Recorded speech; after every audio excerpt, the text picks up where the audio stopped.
emva kwaloko bese kufika izwi ke lithi ke hamba uyoqeqesha abantu ukuthi balwe banqobe bengaphethe izikhali mawugwetsha awuphumi ngomnyango ongene ngawo ushona phansi. Yes. Ngathi mangithatha istep sokuqala wafika uMongcolo wakhuluma nami mfana uyabona ke namhlanje ukuthi ubani ngaphandle Yes. Uyahlonishwa uyathandwa uzinto zonke khohlwa la uyakhona kunabantu abaphethe khona kwabesethu uNkulunkulu ke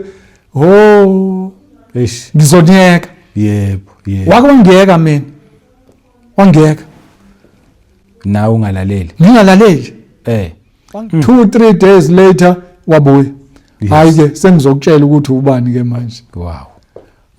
Mayisefika la uthi ke wena wisigijimi you are a messenger. Oh yeah. Ngathi mangise kitchen la khuluma izwi enhlizweni yami wemfana wami ngithi baba awungiphindela uyapi? Hayi ngenxa ukuthi isimo sempilo asingivumeli usathana uyangidelela uthi I worth nothing kusho ukuthi ke ngcono ngivele ngenze nje nawe baba awunginakile ngcono ngivele ngenze njani ngife.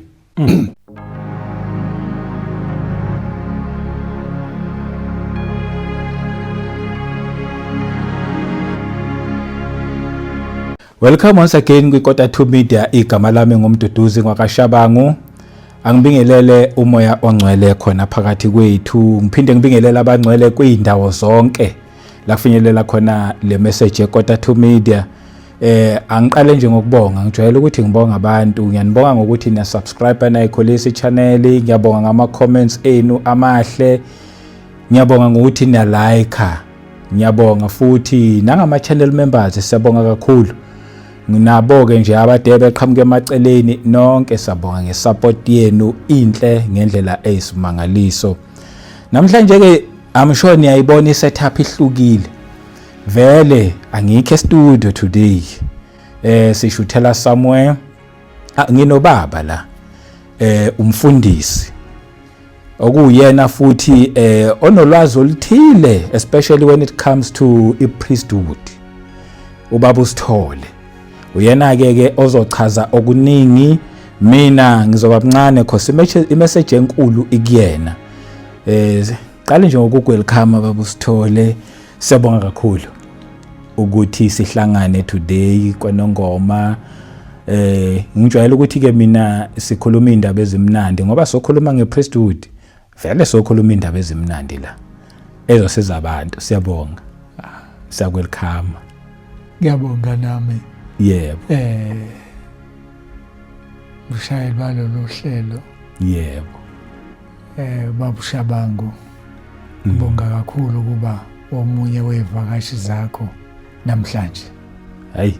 Kubonga mina impela ngijabule kabi yabona nje ngifakena nebhantshi impela ukuthi ngihloniphe. Ukuthi ngihleli nentshebe. Yebo impela sizoncela ulwazi ke la. Kakhulu yebo siyabonga kakhulu once again. Mhlambe sivele nje siqalela le ndaba because abantu abaningi abamazi baba uSithole at least mina sengike ngathi ukubona but abantu abaningi abamazi ukuthi baba uSithole ubani. Mhlambe nje ke sithole that background bese singena ke futhi endabeni. Ngiyazi konke yokukhuluma la hawu kuhle kabi. Angibonge ngibingelele. Yebo. Kubabukeli beKota 2 Media. Yes. Ubaba uSithole. Yebo. Igama lami uThulani Blessing wakaSithole. Owazalelwe endaweni yaseMbumbulo. Yes. Embo. Ngakhulela khona ke kwathi ngisemncane uma washeshwa wahamba ngisakhasa. Ubaba washona ngineminyaka ewu10 kodwa kuNkulunkulu wangenzela umusa ngoba wanginikeza abantu bazonginakekela ngempahla zokugqoka, banginakekele ngokudla, banginakekele ngeshelter ukuthi ngizohlala phi, banginakekele bengilekelela nangokuba ukuthi ngiqhubeke esikoleni. Yebo. wangisiza kuNkulunkulu ngakhula. Kusho ukuthi nje uNkulunkulu mina waqala waba uneni kumina njengoba uma wayihambe ngalesa sikhathi Usesemncane. ngisesemncane kakhulu. Yebo. So lokho nje kwangenza ukuthi ngingasamaza omunye umuntu, ngivele ngazi uNkulunkulu ngoba noma nobaba engangithembele kuyena ngathi ngithi 10 years yathi inkosi baba uJob sekuphelile ngawe, shiya le ndoda mina engizobona ukuthi izophila kanjani, izokhula kanjani. Bakithi. Yebo. Kutheke ubaba eshona ngo-1967 njengoba ngineminyaka ewu-10 kwafika into kumina ngoba lapha ngaleza ikhathi indaba yesikole kwakuyinto esasiyenza nje kodwa singayithandi. Siyenza ngokuphushwa abazali because abafana abaningi babengafundi belusele inkomo zasemakubo. Nami ngaphuma ke lapho ngahlala iminyaka ewu5 kusho ukuthi lo 68 ngifunda standard 2 68 69 70 71 ngaze ngabuyela esikoleni ngo1972 ngisayofunda lo standard 2 sengimude kunazo zonke ingane eklasini ngoba kufanele ukuthi iminyaka esila ko14 ngaleso sikhathi kodwa kuNkulunkulu wangifihla ekubuyeleni kwami esikoleni kwathi omunye umfana owaye esihlobo sethu noma usisi wami wayegana ubhuti wakhe wangitholela itohe eMajaldini la sasisebenza khona ngihola u10 cent ngosuku ngomgqibelo ngasilalisa egarage kuse ngakusasa ngithola omunye kodwa u10 cent abanye bawomangala nani hola u10 cent ama 2000 awayazi loda hayi lotho ngathi noma sengiqala ukusebenza ngaqala ngo157 rand ngenyanga ngonyaka olandelayo sase siyibulala ke sase sihola u254 rand naniyibulala yebo ngoba leso sikhathi so mase ngibuyele esikoleni ngo1972 into yabe siyenzeka nje wasengithola leli toho eMajaldini lapho kwakhona ingoma yayiloko idlala ke ebhasini esasiyigibela yayiculwa igroup eyayibizwa ukuthi ama Movers manje le group ngizwe ukuthi ngiyayithanda le ngoma babengaculi bona kwakudlalwa nje ama instrument kwaze kwafika isikhathi ukuthi wangiyithanda kanje isihloko sayo sibhala ukuthi blessing ayi ngisilalele lesihloko kube ngoba ngeze ngiyayithanda bese ngihamba ngiyofuna i-dictionary ukuthi leli gama elithi blessing lisho ukuthini. Ungagcina sengiyitholile i-dictionary ukuthi lisho ukuthi sibusiso. Ngonyaka olandelayo 1973 sengibuyela same teacher kuseyena uclass teacher wami lo kade uclass teacher wami ka standard 2 uMiss Thusi. Hayi Miss sengishintshile angiseyena ngoba nganginalo igama enganginikezwe lona kwathi uOttoman. Kwasho ukuthi leli gama ngilithandi ngoba ngangiqanjwe ngomuntu owayesebenza kwesinye isitolo wayethi mangabe ephuzile alengisa udebe. So kusho ukuthi nami ngangithi mangikhala ke bese ngifana nengane leyo lezi ezayibizwa ngosayibamba. So base bengiqamba leli gama ke mase ngiyesikoleni ngabona angisalifuni ke manje sengifuna elinye nangu kuNkulunkulu esengiprovider ngalo blessing ngasuka nami sengiyothi ke esikoleni ngubani ngoblessing ngingazi ukuthi leli gama kuyohamba empilweni yami sigcine sesihlangana nalo phambili selisho izinto eziphathekayo nezinamandla kwakuyis prophetic name prophetic name yebo engingane hayi emva kwaloko ke ngafunda uNkulunkulu wayengisiza ke nasesikoleni ngangithola number 1 ngithola number 2 number 1 number 2 number 1 number 2 kwaze kwabe ngiyophasa ustandard 6 nkathi ngiphasa lo standard 6 kwakusekhona ustandard 6 wafika kubo standard 5 kuye kwa6 bese niphinda niyokwenza uform 1 ngaze ngasuka lapho ngayokwenza lo form 1 ke ngasuka mase ngiqeda uform 1 kwadinga ukuthi ngihambe ngiye high school kwakhona ka form 1 ngangasenayo imali nasekhaya ubhuti babe bangilekelele ngebuilding fund nabo babengesenawo amandla mase ngiyofunda form 1 kwase kuzothi principal yasesikoleni la ngangifunda khona eThenjane primary school wathi uprincipal engibona after 3 weeks engibona emgaqweni ukuthi angiyile esikoleni uyangibuza ayi Blessing uhlakaniphe kangaka uhlaleleni ungaye esikoleni ngisiyamtshela ukuthi isimo ekhaya siyabheda kusho ukuthi kumina sekuphelile ngami nemfundo abe sethi cha mfana wami ngizokusiza wangithatha wangisa kule sikole wangikhokhela imali esikole la ngiyofunda khona uform 1 kwaNdaya CP school mase ngiqedile ukukhokhela wase ngithengela nezincwadi zesikole nama exercise wangishiya ke kwaphela kanjalo nakhona futhi umsebenzi ngawushaya ngendlela emangalisayo I remember ikhona insizwe sasuka nayo ekhaya kwakuthiwa uSamuel wakaHlengwa sasihamba idistance ende kaba ngazi ukuthi la ama-kilometers siwahamba ekuseni nantambama siye esikoleni ngoba isikole sasikude lesi sasino form 1 ngoba kafakwanga kulesi sethi isikole yebo so uNkulunkulu nalapho wangisiza ngaphasa lo form 1 mase ngiphase lo form 1 kwase kudinga ukuthi ngihambe nge-high school yaqala futhi inkathazo again amukho umuntu ozongikhokhela mase kufanele ngihambe nge-high school kwathi nakhona lapho futhi after 3 weeks angibona uprincipal phela mina njengoba ngangikusiza ka form 1 ngangazi ukuthi mhlambe ekhaya khona abantu abazothinteka bakwazi ukukusiza ngiyamtshela ukuthi ekhaya akho umuntu akekho umuntu ngoba kwahamba uma kwahamba ubaba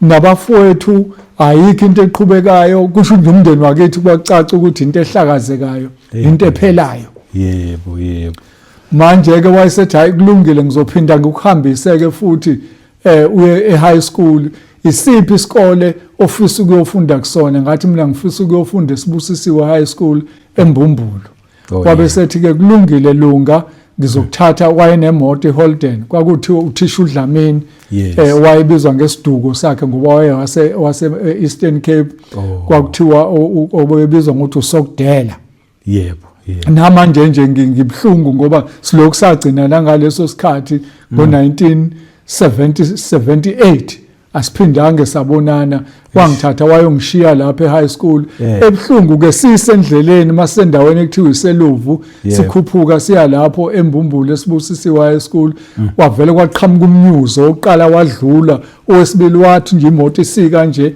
wangena washanga ngale phathi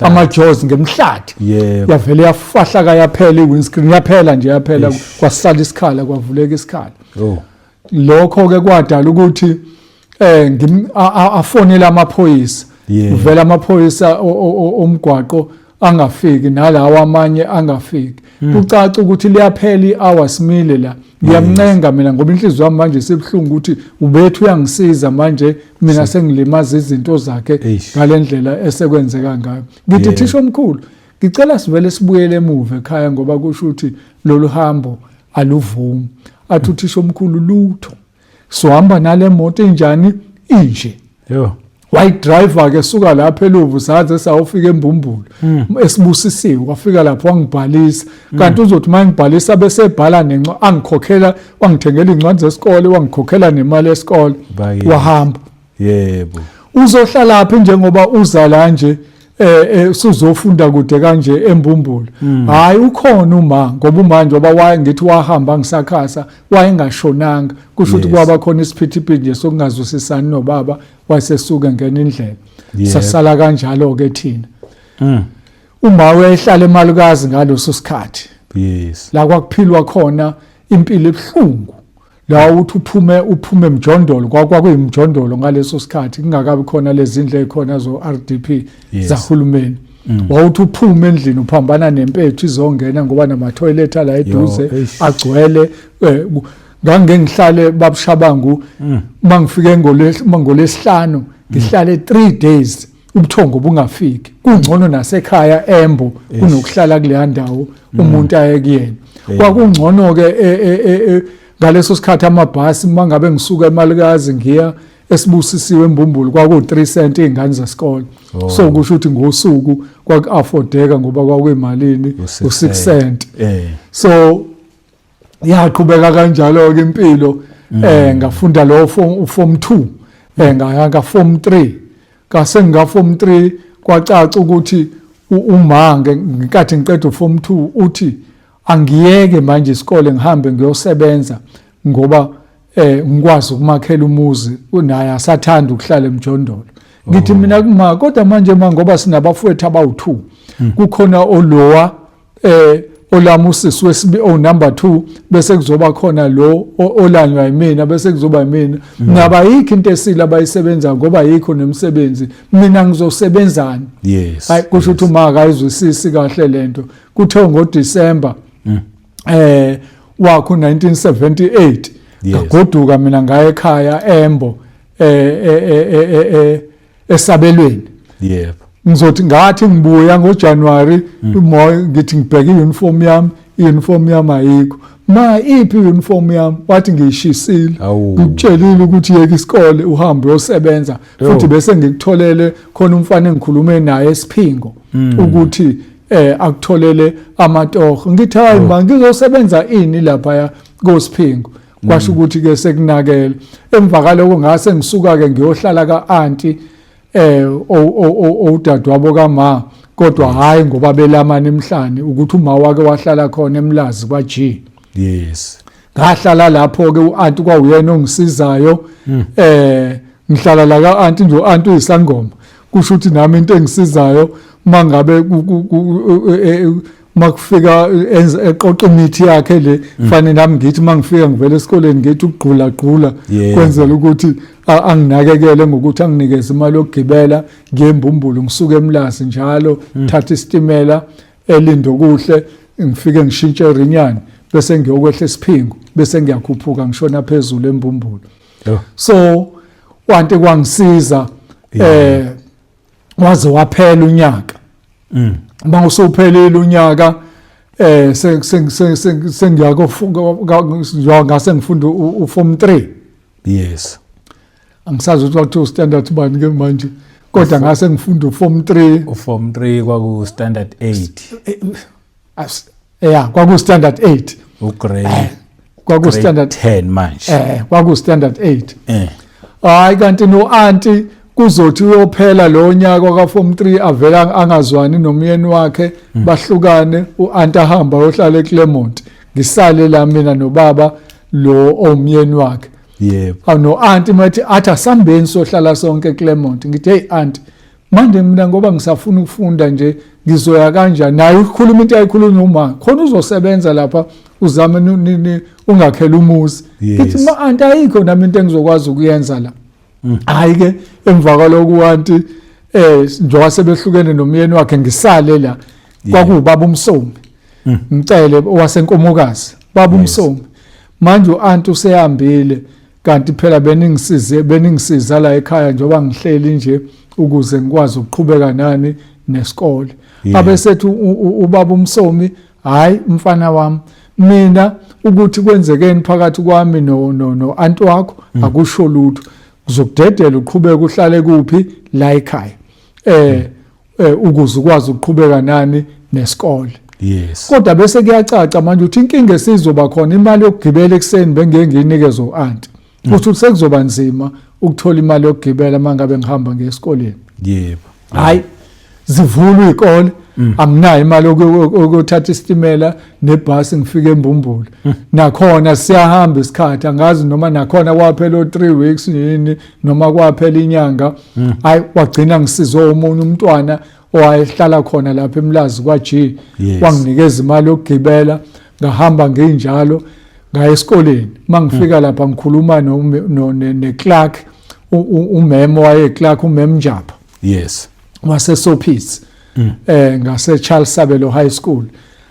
Athi awu kusho ukuthi wena lengane kwafika lana uthisha thizeni owayehamba nengane wabe sebhale wayikhokhela wenza yonke into wabhala incwadi esho ukuthi lo mntwana kanabani anomsiza mangabe kukhona indlela engamsiza ngayo. Yebo. Hayi ke wasengithatha ke umemjapha wavela wangenza umntwana wakhe wathinta nalabo abanye othisha kwakhona omemngcobo omemaphumulo khona sasimbiza ngomavuthe umemkhwela asimbiza ngomavuthela shothi wayithetha yebo kukhona othisha umkhize oblose owakwasebenza emsakazweni ufokisi babe baningi othisha Khanyile bonke labo othisha abala benomemngcobo ibona ka babengilekelela ngokuthi bangitholela bakhuluma nomama wayepheka esikoleni ukuthi anginikeze indawo yokuhlala wanginika indawo yokuhlala ibona abathenga igrocer ngaleso sikhathi ke imali ayisenevelu ngoba ngo10 ngangibuya negrocer yenyanga yonke ngithenga u2.5 wempuphu 2.5 washukela wathi we rice nani namathini ngikwazi ukuphila kanti nganginabanye nowanye abafana babangani bami uThulani Magubane wase Lady Smith ngokuzalwa kodwa ehlala eRichmond naye ka-anti wakhe kubo koButhulani kaSithole bena futhi omunye umuzi khona lapha eMbumbulu noThulani noBongani Zulu naye wase Richmond uzalo uMasithole kusho ukuthi nganginehlobo nje ezinginakekele eduzane abafowethu esifunda nabo ibona ke sasikwi study group nabo evuthayo ngaleso sikhathi ngalendlela ukuthi mina ngangishisa kakhulu kwibiology neAfrikaans noThulani kuyiyona le uMagubane ibiology neAfrikaans uBongani Zulu kuyihistory bese kuzoba uBhuti Mike uMichael Mkhize nombona nje ngelinye ilanga ngoba sathi noma sesiphase high school sahamba sobabili saye college sasuka ecollege sayofundisa ndawonye sabuye sahlukana ke endleleni yebo so ngahlala kanjalo ke kwaze kwaba u1979 kwathi ngo1980 sabhala kwaqala kwaba khona iaptitude test yasiveza ukuthi mina ngaba uthisha ogood nempela base bengiapplyele eAdams College bona othisha basesibusisiwe njalo ngathola ibasari ngonyaka olandelayo ibasari futhi ukuthi la kuphuma khona indawo yokuhlala nendaba yokudla nendaba yesikole so those 2 years wabusukhokhelwa ke ngaphuma lapho sengiyoba uthisha ngahamba ngayofundisa ngapha eMthwalume ePortshepstone eMthwalume High School eLithuli High School lapho umuntu wafike wazizwa khona ke usuyisebenzela usuyiholela yaqala impilo yebo yaqala impilo ngakwazi nami manje ukuphefumula yebo ngaqala ngo1983 kanti kuzothi ngo1985 sithi sibuye emaholidini ngoJune kukhona itende elimile la kwakushumayela enye intokazi ekuthiwa usisifisa kuphi njengamanje usaba uMrs Madlala washada nomfundisi Madlala bahlala lapha ya impela samazi sibaningi yebo samazi kakhulu yebo uyempela ke nami ngathi bayibeka indaba esho ukuthi kukhona umuntu ekuthiwa uJesu owenza ukuthi nokuthi yabuya ingqondo ukuthi kusho ukuthi uyena lo muntu obekade ngisiza yonke leminyaka ngoba mina ngase ngishilo ukuthi Inkosi uma usungisizile nami njengoba ungisiza nje nami mase ngiqedile ngiyosiza abanye ngicabanga ukuthi mina mase nguthisha sekwanele kanti kusezenye indaba enkulu ukuthi hayi kukhona into engaphezulu kwalento oyiphethe wena yebo hayi ngicela ukuthi kwakusuku ngosuku lo oyokuqala ngincenga uthisha umkhize lo ngithi asambeni siye etendeni bathi hayi angiyi kanti uyazi ngoba vele uzalo umfundisi uyazi ukuthi ikhulunywana etendeni mina ngangigcine indaba yevangeli koma ekhaya ngoba sasinomfundisi waye khona ngiseyingane owakuthi ubaba uSosibo uyena kwayishumayela insindiso abantu bephuma ngisho kuyidwaba benza yonke into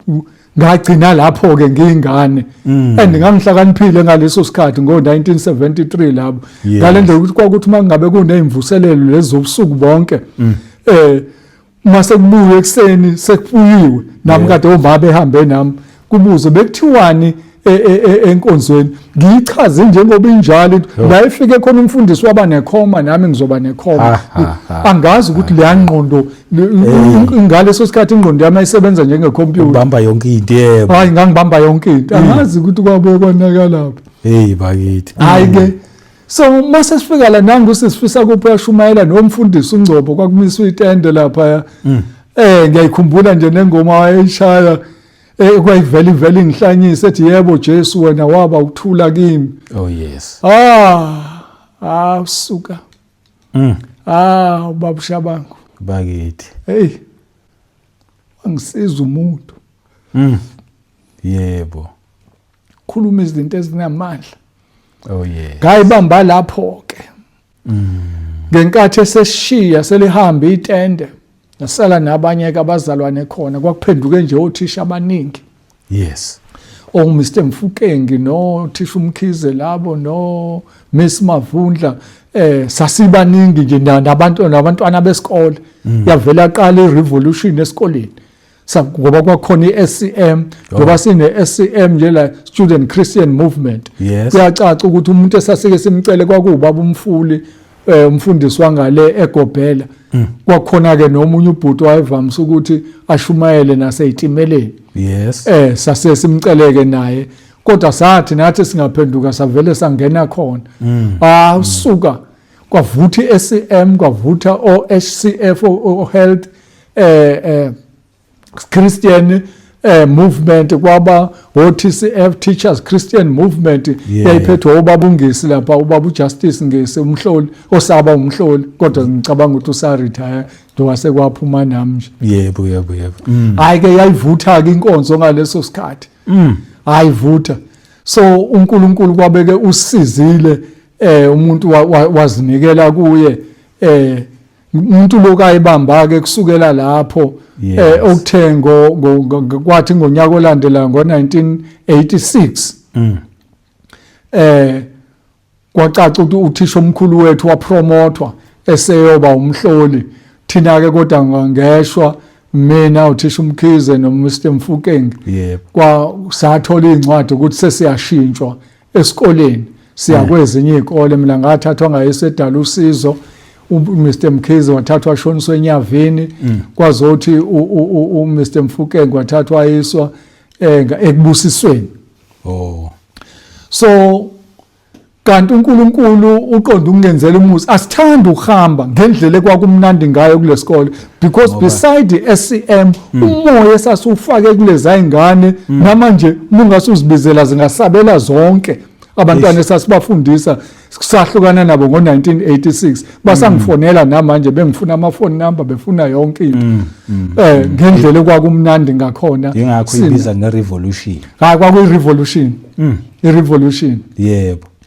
manje ke nakuma sports sinzima kwisoccer sinzima kumusic choral music sinzima kuma athletics hayi ngalendlela ukuthi mangabe sekuzosilethwa ama teams azohamba ayo represent district yethu kwakuselectelwa kuphi esikoleni sethu yes uthisha wethu kwakuthi uprincipal wethu kwakubaba uNtuli kuyena futhi oyin charge indaba zama sports kwi region yethu Street ke angithi sinengane la uthola ukuthi umntwana ubethola unumber 3 manje uzosincenga hayi bo thisha ngicela ningifake nami avele kufike yena athi no kunomntwana wasejolwayo okuyena owayigijima ukudlula zonke lezi ngane musani ningayenzi nje umkhoshokhosho la fakani ingane eziright ngoba sofike siphoxeke mase siya phambili sithola ukuthi sihamba neteam exegayo kanti thina sishiya ingane bekufanele zingene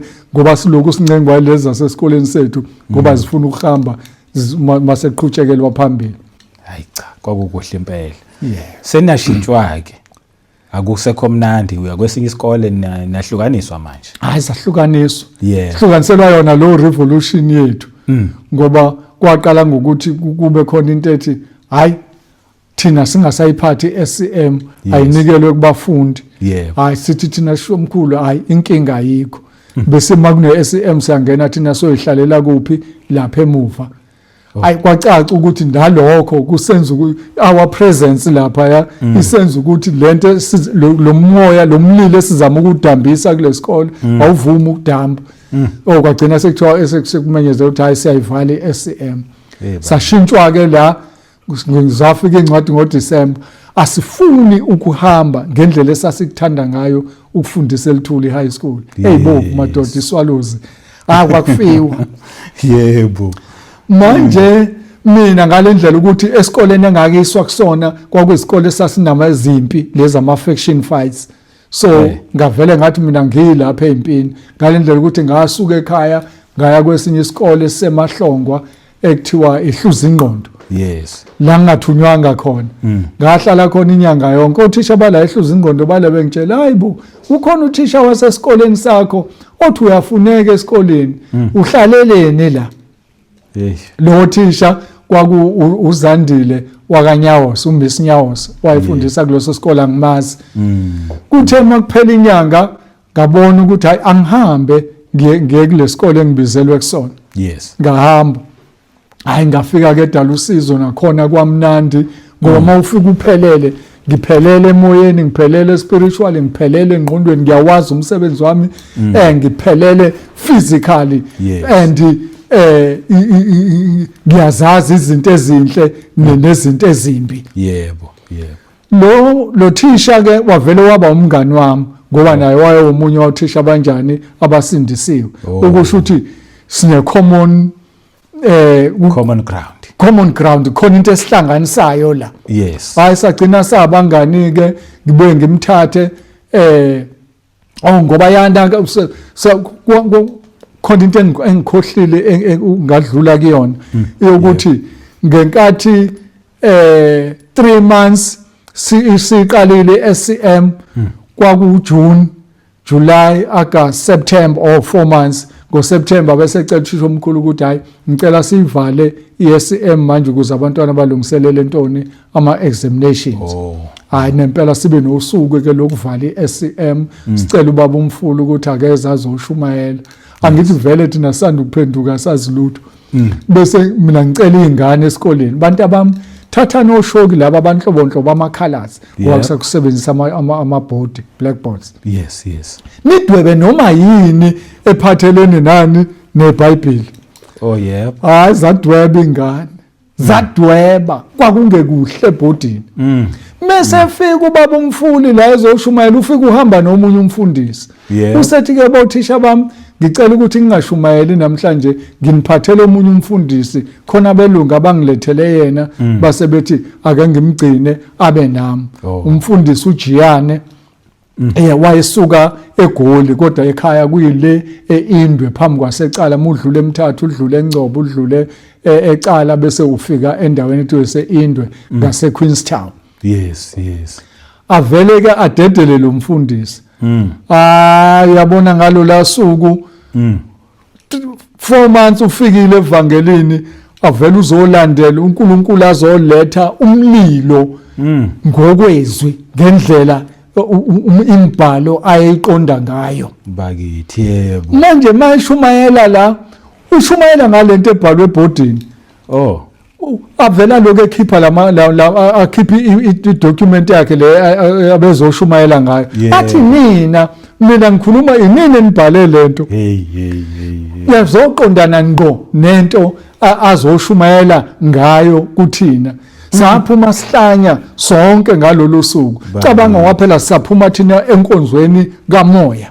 Kanti la lokugcizelela khona indaba kamoya ongcwele. Manje uThixo usethi ke in 4 months time qhubekelana embhalweni. Le ndoda ke sangigcina sihlala nayo ngithi sahlala nayo 6 years isifundisa iBhayibheli imini nobusuku kangangoba endaweni le team ayakhayo sasingelona isonto sasibizwa ngokuthi board of believers.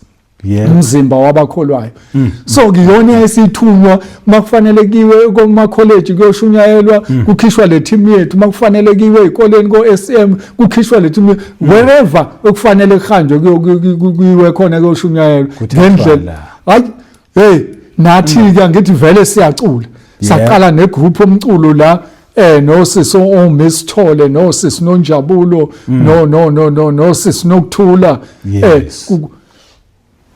Nisazoyibona lensizwe ngithi ukhabazela shaya ibharathoni enzima ibona kuphindwa hamba ayofundela nomusic une degree nje emusicini aphinda azocula umculo weopera uThixo nje uphelele uThixo singamthathi kancane uNkulunkulu wethu uphelele uyikho konke yebo hayi ke u1987 1986 1987 lese ngihambe ngayo sahamba sahlukana ke kusho ukuthi ke abanye basho uyena vele lo miss lo ngikhuluma ngaye omngani wami uyena wayephethe neSCM kulesikole benine common ground naye lesine common ground naye umbisi yebo hayi ngibe ngimthathe nami ngithi asambeni sihambe siye kuyohlanganyela nabazalwane labo esihlanganyela nabo eMthwalume iBoard of Believers yes hayi sihambe isikhathi kuthi ngo August mina ngifike ngoFebruary abesethu uthisha umkhizele omngani wami mfowethu ayinhle lento ukuthi makuvalwa izikole thina njengothisha siyagoduka siyemakithi wena uloku uhlele emqashweni yini ngihlala semqashweni ikhaya la phela kudala yes ngimtshele athi ngikanjani uthi ngcono uvela ushade ngithi mngani nami ngiyathanda ukushada inkinga eyokuthi ukushada phela kufanele uqale ube nani ube nemali yebo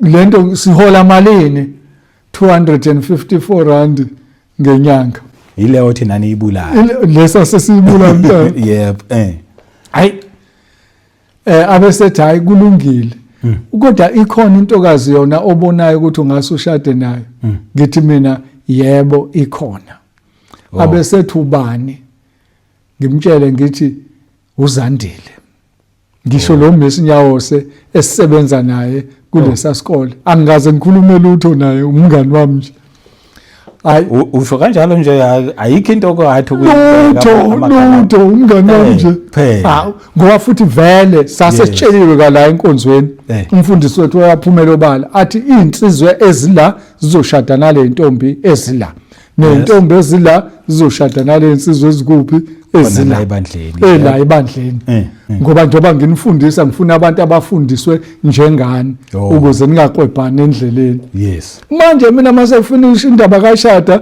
mina uThixo ngikhomba le hayi la ebandleni abisithi lensizwe umngani wami ukhabazela manje ebuthulani sothini kubaba njengoba uyazi ukuthi wasitshela kahle sonke siyayazi lento ukuthi akushadwa ngaphandle la kushadwa la phakathi yebo ngithi mina angazi abesethi kodwa ke sihambe sekuyena kwakuyisonto yes ngabo 1 masifika kubaba ngesonto ngabo 1 ngizovuka ekseni mina ngihambe ngesikoleni yebo ngakusasa ngomsombuluko afike amcela hayi baba sisacela ukukhuluma nawe la manje ubhuthulani la uthi usefisa ukushada manje njengoba ethi ufisa ukushada nje into ke ithi asizokhuluma nobaba yebo ubaba besethi hayi ngiyanizwa angibuza umbuzo oqondile usuyibonile intombi yes ngoba wevamsile kuloko esitshela ukuthi hayi yabona lento ukuthi mawuzoshada kuthiwa qala ucimele qala intombi izokhonjwa uThixo no kufanele uyibone wena uthi nangu umuntu engizoshada naye yebo usuyibonile intombi ngithi mina sengiyibonile athi ubani ngithi uZandile wayemazi ke naye ngoba wayekafike sizokhonza kanye naye yes ngitshela ukuthi babushabangu wathula wacishe waphela u5 minutes ethule emva lokwabe sephendula athi hayi kulungile uthuliswa yini uthuliswa ukuthi phela wayebeke instruction ukuthi sishada la ekhaya yebo manje mina sengikhomba umuntu ongekho la ngaphakathi uyayicabanga lento manje ukuthi uzoyimisa kanjani because naye ngamsho wayesaba ukuthi mangabe ethi no kusho ukuthi uzobe seyangiluza nami kanti babe ngikhonzile yabo yes, babengikhonze yes. kakhulu abazalwane hayi agcina ethi ke kulungile yebo yabona ke wathi mayithi kulungile ngabopha s1 la ngavele ngageza yebo ngageza ngaqoka ngahamba ngayo hike ngibuyele emuva ngenzela ukuthi angazashintshe angiphuthume manje yeah ngiyotshela lwasisi ukuthi hayibo ngifuna ukushada la umuntu engizoshada nawe wena hey yes hayi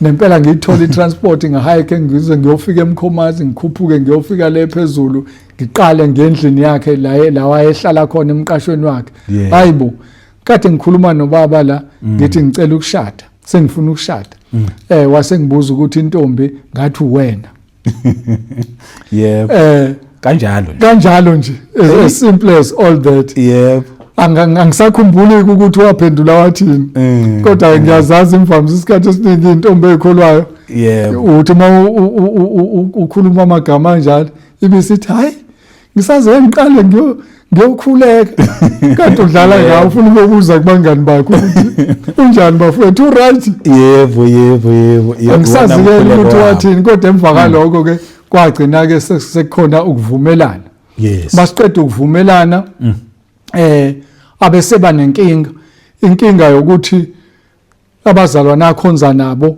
kuthiwa uma uzoshada nentombi yakho kufanele uqale ufike nebank book ngoba ngaleso sikhathi ayingakabikho indaba yamakhadi kwakusasebenza ama-bank book kufanele baqale futhi iqala kumkhokheli idluleke yoze igcine kubefundisi bese-ke kuthiwa woza nebank book manje yami ibank book iyabheda ngoba yonke into iqala la kumina njengamanje bafuna ukubona uyasebenza yini bafuna ukubona ukuthi uyasebenza nakuthi unamalini yep and lentokazi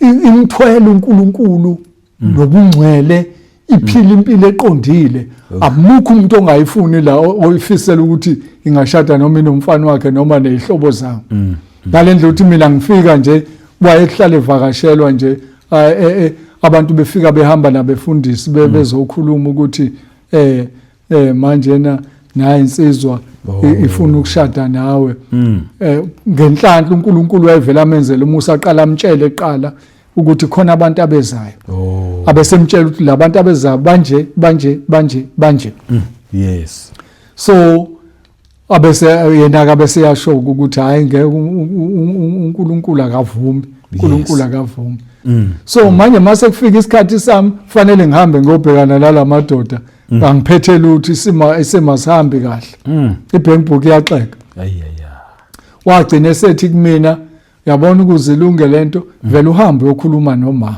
ekhaya umama wakhe asivele sibypass yonke le process ezodala ukuthi igcine lo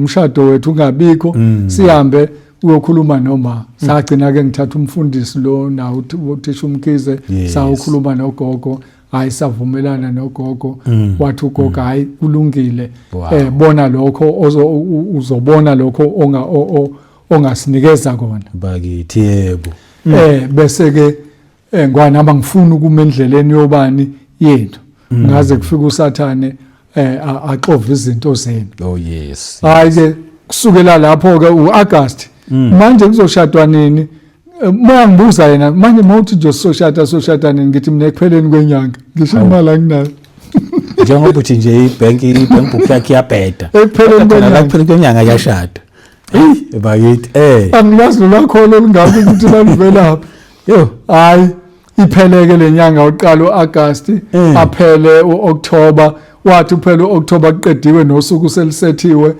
sashada ngomhla ka7 ngoNovember wow so le nyanga nje ezimbili emva kaloko kwabe kuphelile kwahlangana usizwa abazalwane labazalwane esihlala nabo emthwalo yonke into nendaba ukuthi unondaba yokudla nazo zonke izinto nokuhlela nje yonke into ehlelwayo bangilekelela abazalwane hayi yaphumelela umshado wethu yes uyazi ke makushado kufanele kuhamba kaloko kuhamba kuya ko honeymoon akho kwa honeymoon sizoqhubeka sihlalele nabazalwane la kanti ngaleli langa esizoshada ngalo imvula yaqala ngolesithathu alini liqala phansi nangaleli langa esishade ngalo basuka bakubo bagoduke sekuqediwe Yebo. thina sibuye sizohlala la kulomuzi esihlala kuwona imvula malini izulu kuyaqhaqhaza phezulu Yo bakithi. uyangixoxela emva kaloko sekwadlula uthi hey ngaze ngafikelwa inyembezi ukuthi hey madoda kube ngivele ngagodukana nabantu basekhaya ngendlela ukuthi simngenyawo sikwazi ngisho ukulala ngoba imvula iyaqhaqhaza la endlini Yo. ukuthi sabhabhadiswa nje from the word go. Yebo. So uNkulunkulu ke wasiza lapho ke emva kaloko kwasho ukuthi ke ukhulile enkosini uyahlala noNkulunkulu uhambe ngendlela emangasa wazivele waba uma wami waba izinto zonke sathola umntwana oqala ngo1988 sathola owesibili ngo1990 sathola owesithathu ngo1992 balandelana ngo2 years nje futhi akuhlelwa kwamndeni kusho ukuthi uThixo evela ahlele nje enze ngendlela yakhe and wayebeletha ngemthungo kusho ukuthi mase sekuzofika umntwana wesithathu bangiphoqa udokotela ukuthi woza uzosayina ukuthi sizomvala manje ngoba mase umuntu esekuzokwa 3 times sekufanele avala angasaqhubeka no thola omunye umntwana manje intithi mengasaphinda athola enye intombazana ngoba kwawuntombazana oqala umbali intombazana esibili nozibusiso manje mangasaphinda athola enye intombazane kuzokwenziwa njani but ngithi mina hayi anginendaba noma ngaba intombazane uma kuloko nje sekuphiwa uNkulunkulu kulungile yebo kanti uNkulunkulu uzosenzela umusa owesithathu kuba umfana yebo ngamqamba kumfana engakazalwa ngathi uMasimezweni wow kwathi mayesezelwe ngiyafika esibhedlela uDr Cele uyangitshela uDr Cele wayomakhelwane wethu egama lakhe yes uyena ke waye udokotela we-family doctor kuthina yebo abesethi Jobe uthola insonswana yomfana angijabulanga ngithi ngangigquma phandle ngigquma lapha phandle ngingakangeni leyo dini la ekhona bakithi yebo mase ngena lashintsha igama alishintshile lethu Masimezweni kodwa sekufanele sikhulume leli la manje mase ngena lapho ubani umfana uNjabulo indlela engajabula ngayo yes sekuyacaca ukuthi kanti ngangimane ngisho nje ngithi hayi kulungile noma ngaba intombazana kusho deep down enhlizweni yami ngangihalela ukuthi kube umfana yebo uma wakhe kwamqamba igama uthi Sithembisa ugogo eMandawe uMangobese naye njalo wasenquthu yebo njoba ngangithi kunomamkhulu wethu nje lapha umesishumayela usadlula naye obekhonza nabo osisifisa kuphi nobaba Madlala khona lapha enquthu kaLvisi yes ayike bese qhamuka lo mfana ke hayi labazalwane esihlanganyela nabo kwahamba ke ngo1991 sagcina sesihlukeneke sagcina siyisalele sodwa sesibe sithi ke siyangena kuleli bandla uthola ukuthi asikwazi ukufitha kahle sithi siyala asikwazi ukufitha kahle sithi siyala sagcina sesihlalele ekhaya mina ngumfundisi wala ekhaya umama wabo umkhokheli uZandi umbali kuyena omdala umphathi wolusha sasiphelele nje la anifithi kanjani la emabandleni amanye sifana nawe babushabangu down to earth amabandla ethu amaningi athanda lento yo high standard yes suye no high ngokufunda asinayo inkinga but emoyeni wethu ngaphakathi thina sibona so ordinary people manje mase kufanele uthathelwe phezulu sivele siguliswe yilokho I remember nje abanye abazalwane bezosicela ekhaya hayi manje sicela ukuthi nizosigadela umsebenzi la ngoba umfundisi ebesinaye kwenzeka u1 no2 no3 kusho ukuthi khona iphutha elenzile umfundisi yebo manje bamxosha mase sesinabo la sebehambile siyaxoxa nonkosikazi wakaSithole ukuthi manje njengoba enza iphutha maqede bamxosha uma selenziwa ithina kusho ukuthi nathi kuzokwenzeka ntoni bazosixosha nathi kunjalo ngiyabuza yini singahambi siyomlanda siyomncenga simbuyisele enkokweni bathi hey something kwaukuthi nokuthi hey sabona ukuthi we nathi uzobuya le nduku izosho ukuthini. Oh yebo. Saphinde sathathwa abanye umakhelwane wethu wayekhonza nabanye abazalwane nabo bane lento ukuthi kuya nge-education uma ungafundile kusho ukuthi nje athendwa nangendaba yemizi ukuthi wena uhlala kuphi sesikhona noma sihambisa imkhuleko soyisa kulabo abahlala komazakhele kusho ukuthi laba abahlala komagogogweni nabahlala kothini nako ngalezabelweni abanakiwe. Kanti ngalolu suku umakhelwane wethu esithathile sizothi masifika lapha bajabula abazalwane. Ngalendlela ukuthi sathi siphuma sasibangwa befuna ukusithatha ngeemoto ukuthi basise kuphi ekhaya. Sagcina sithathwe omunye lo sisebesize naye umakhelwane wethu simdlula endleleni ehamba ngeenyawo. Hayi sabona ukuthi ngeke ilunge le abamthathi kusho ukuthi ngoba naku mhlambe ubukeleka phansi ke ngandlela thizeni. Hayi sagcina nakhona ke kungahlangani bebele befika ke ngapha nangapha sizocelwa hayi sithi ukuthi kuba khona isikhashana kuze kwafika lesikhathi salaba prophet nabapostoli laba abebefikile abaqhamuka kwamanye amazwe befika kwabo ngobuningi nje befika ngobuningi nakhona basithatha abanye basambe bawusifaka khona hayi kucaca ukuthi nakhona mina babehluleka ngisho ukungiprofeta ngoba uNkulunkulu wayeseqalele izikhulumela nami so abakwazi ngisho ukungiqambela amanga kusho ukuthi bavele babona ukuthi so ngakwazi ukumqambela amanga uzosibona ukuthi ayikho lento esisho. Nakhona kwacaca ukuthi akuhlangani futhi baphinde kube khona la ama altars abo abawasebenzisayo. So nje cishe impilo yami ke leyo kuze kube kufika la ke ukuthi kube khona ama encounters izinto uNkulunkulu azikhuluma nami. Eyoqala nje ayingo August 9 1996 I remember ngoba kwakuyiholiday lokuqala labantu besifazane iWomen's Day.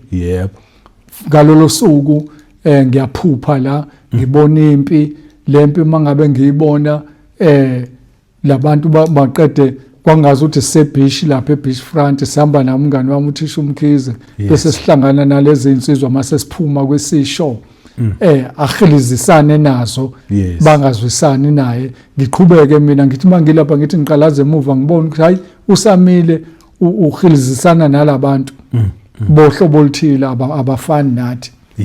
Hayi bese ngiyambiza Khabazela shiya bo labo bantu asambeni hayi asuke sihambeke la esihlabathini size siyophumela ngaphandle sathi masiphumela nje emgaqweni vele lezi insizwa zime la maqede siphume emotweni sivule zonke icapha sivule nebonnet lapha ebonnet kwakunezikhali engangiqala ukuyibona ngalolo suku.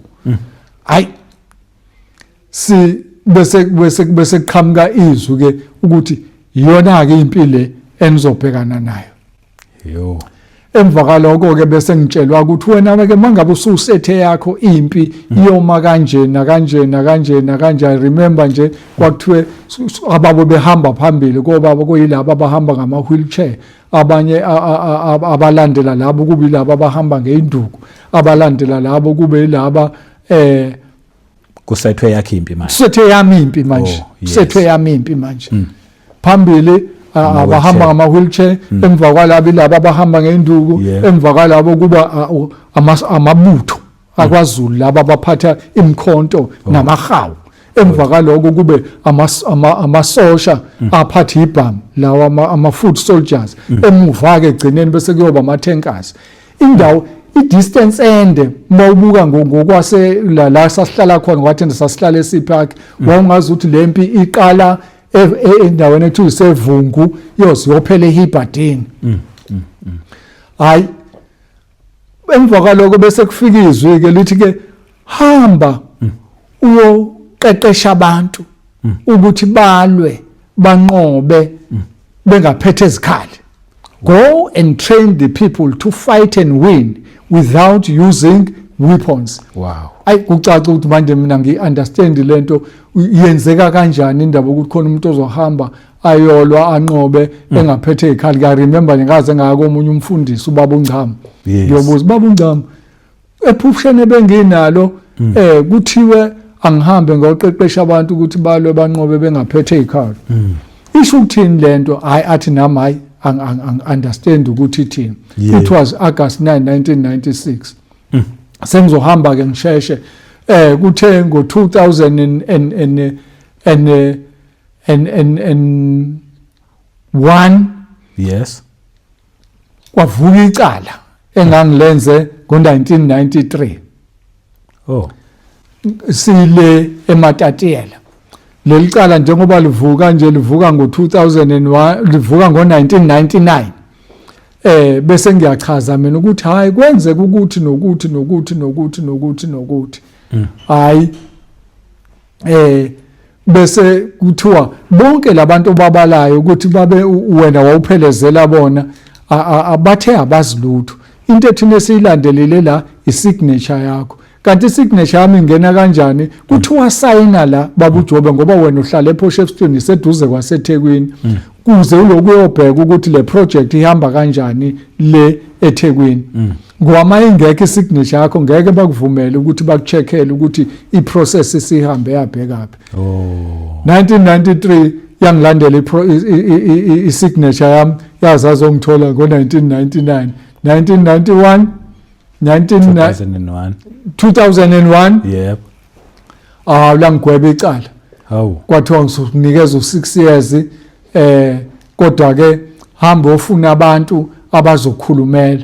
Ngathola abantu abawu2 ama social worker, omunye kwakuubaba umama uMesisi Mhlawuli. Wayehlala extension 3 kodwa kubi ngapha eEastern Cape. Idolobha lokugcina liyangikhohla igama lalo mawusuzofika eMthatha. Wayehlala lapho kuyena kwafika kwayongimela lapha nomunye umlungu owayesebenza social worker elisiza amaphoyisa laba kubantu asebegwetshiwe. Wayehlala eSouthport. Hayi bangimela ke kwaze kwagcina kuthiwa hayi ke sokunikeza u2 years kuphela. Hayi nempela ke ngahamba ke ngayofakwa eWestville. Hayibo. Ngokwaboshwa nje kanti. Ngiphume ejele. Blue Bunch. Bakithi. Yebo. Blue Bunch ngiphume eWestville. Ngahlala lapha ya. Reception safikele ereception kwathi ngosuku lika 11 sasuswa sekufanele sihambe siye la kuthiwa ise medium B number 2 number 2 se number 2 nomse number 1 number 1 kwacaca ukuthi li medium B kusa renovator njengoba kusa renovator kwase kuthiwa ke mina kukhona kunama prefab lo ndawo lelo jele enama prefab khona lapha ngaphakathi eWestville la bakubiza ukuthiwa ise ICC ngoba nihlali lapha la kuhlala khona wonke umuntu nihleli nodwa la hayi la kade sihleli khona ereception sekhona umfana esengimjwayele lo mfana engimjwayele sengithembele kuyena uyangitshela ukuthi mina ngisona isigebengu ngoba lapha ejele kukhona lento abantu abashaya umthetho. Mangabe ke ungakwazi ukushaya umthetho kusho ukuthi ubizwa ngokuthi umuntu kaBaba awazi lutho. So noma unikezwe imali bona bazokuphathela imali noma kwenzeka ntoni ibona mama kufanele khona laba abasebenza ekitchen ngoba lapha mase kudliwa ngo3 sekuphelile ke senoze niyodla ibreakfast ngakusasa yephalish. Ngiya lapha nje angisasidli isinkwa ngoba ngasidla ngakhathala kusukela emntwaneni ngihlupheka. Sengikhathele ngakhathala eparish sakhula ngalo kodwa ngangifika lapha ngizohlalelwa ile stash ngahlala unyaka wonke ngidla le stash isinkwa yabona ngenkathi sengigwetshiwe. Ngithathwa ngishoniswa phansi ngathi mangithatha istep sokuqala ngiphuma enkantolo phezulu ngoba mawugwetsha awuphumi ngomnyango ongene ngawo ushona phansi. Ngathi mangithatha istep sokuqala wafika uMongcolo wakhuluma nami. Mfana uyabona ke namhlanje ukuthi ubani ngaphandle uyahlonishwa uyathandwa izinto zonke Yes. khohlwa la uyakhona kunabantu abaphethe khona okwakho is to go down Yo. khohlwa nje ukuthi wawuke wabizwa ngani nani iphelile ke namhlanje uyophathwa abanye abantu lapha Oh. ngavuma ngisuka phezulu Yeah. ngathi mangifika phansi kwezelinye iphoyisa lithi uyabona nje kuba sekuyilesikhathi nje silindele iveni ayikafiki ngicela ukuyokuthengela ukhona imali oyiphethe ngithi khona aselithi ngicela ukuyokuthengela into edliwayo ngoba uzofika sekudliwe lapha ungasakwazi ukudla ebhlungu ngalolu suku engigwetshwa ngalo Yebo. yilolu suku kushone ingane yomfowethu Eish. unkosikazi wakasithola uhambe nomama wayo babehlala emalikazi umfowethu engimlamayo usakhe Yebo. wayinabantwana abamawele abawu3 so kushona ingane yakhe unkosikazi wakasithola usehambileke baye naye lapha emoshwari ukuthi bayokhomba ntoni isidumbu Yebo. ngimfonela ke manje mina ngishona phansi la lethi iphoyisa fonela amakhono umuntu omaziyo mfonele njengamanje khona ezophinda abuye azothatha nani nemali yakho yebail Oh yebo. hayi ngimfonela uZandi ngimtshele belapho phakathi wangixoxela sengifike ekhaya ukuthi ngavele ngasangana kodwa kwatholakala ukuthi kufanele ngiyiqinise ngenxa yalo mama engihamba naye Eish. ngayiqinisa ngalendlela ukuthi emva kuba sengigwetshiwe wake wayephethwe yini le stress Yebo.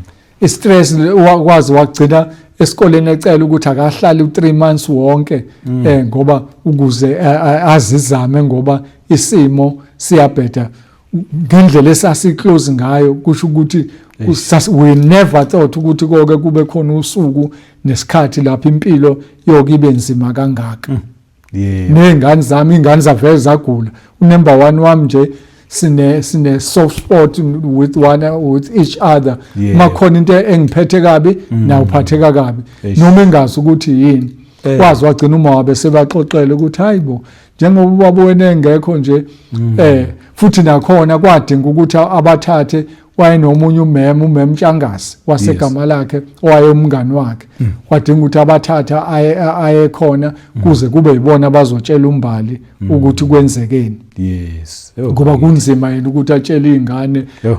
zikhona kanti khona sebekhiphe nasephepheni ukuthi hawu uboshiwe lowo ugwetshwe 12 years beshinto engekho Bowudumile uzozuvele nasemaphepheni.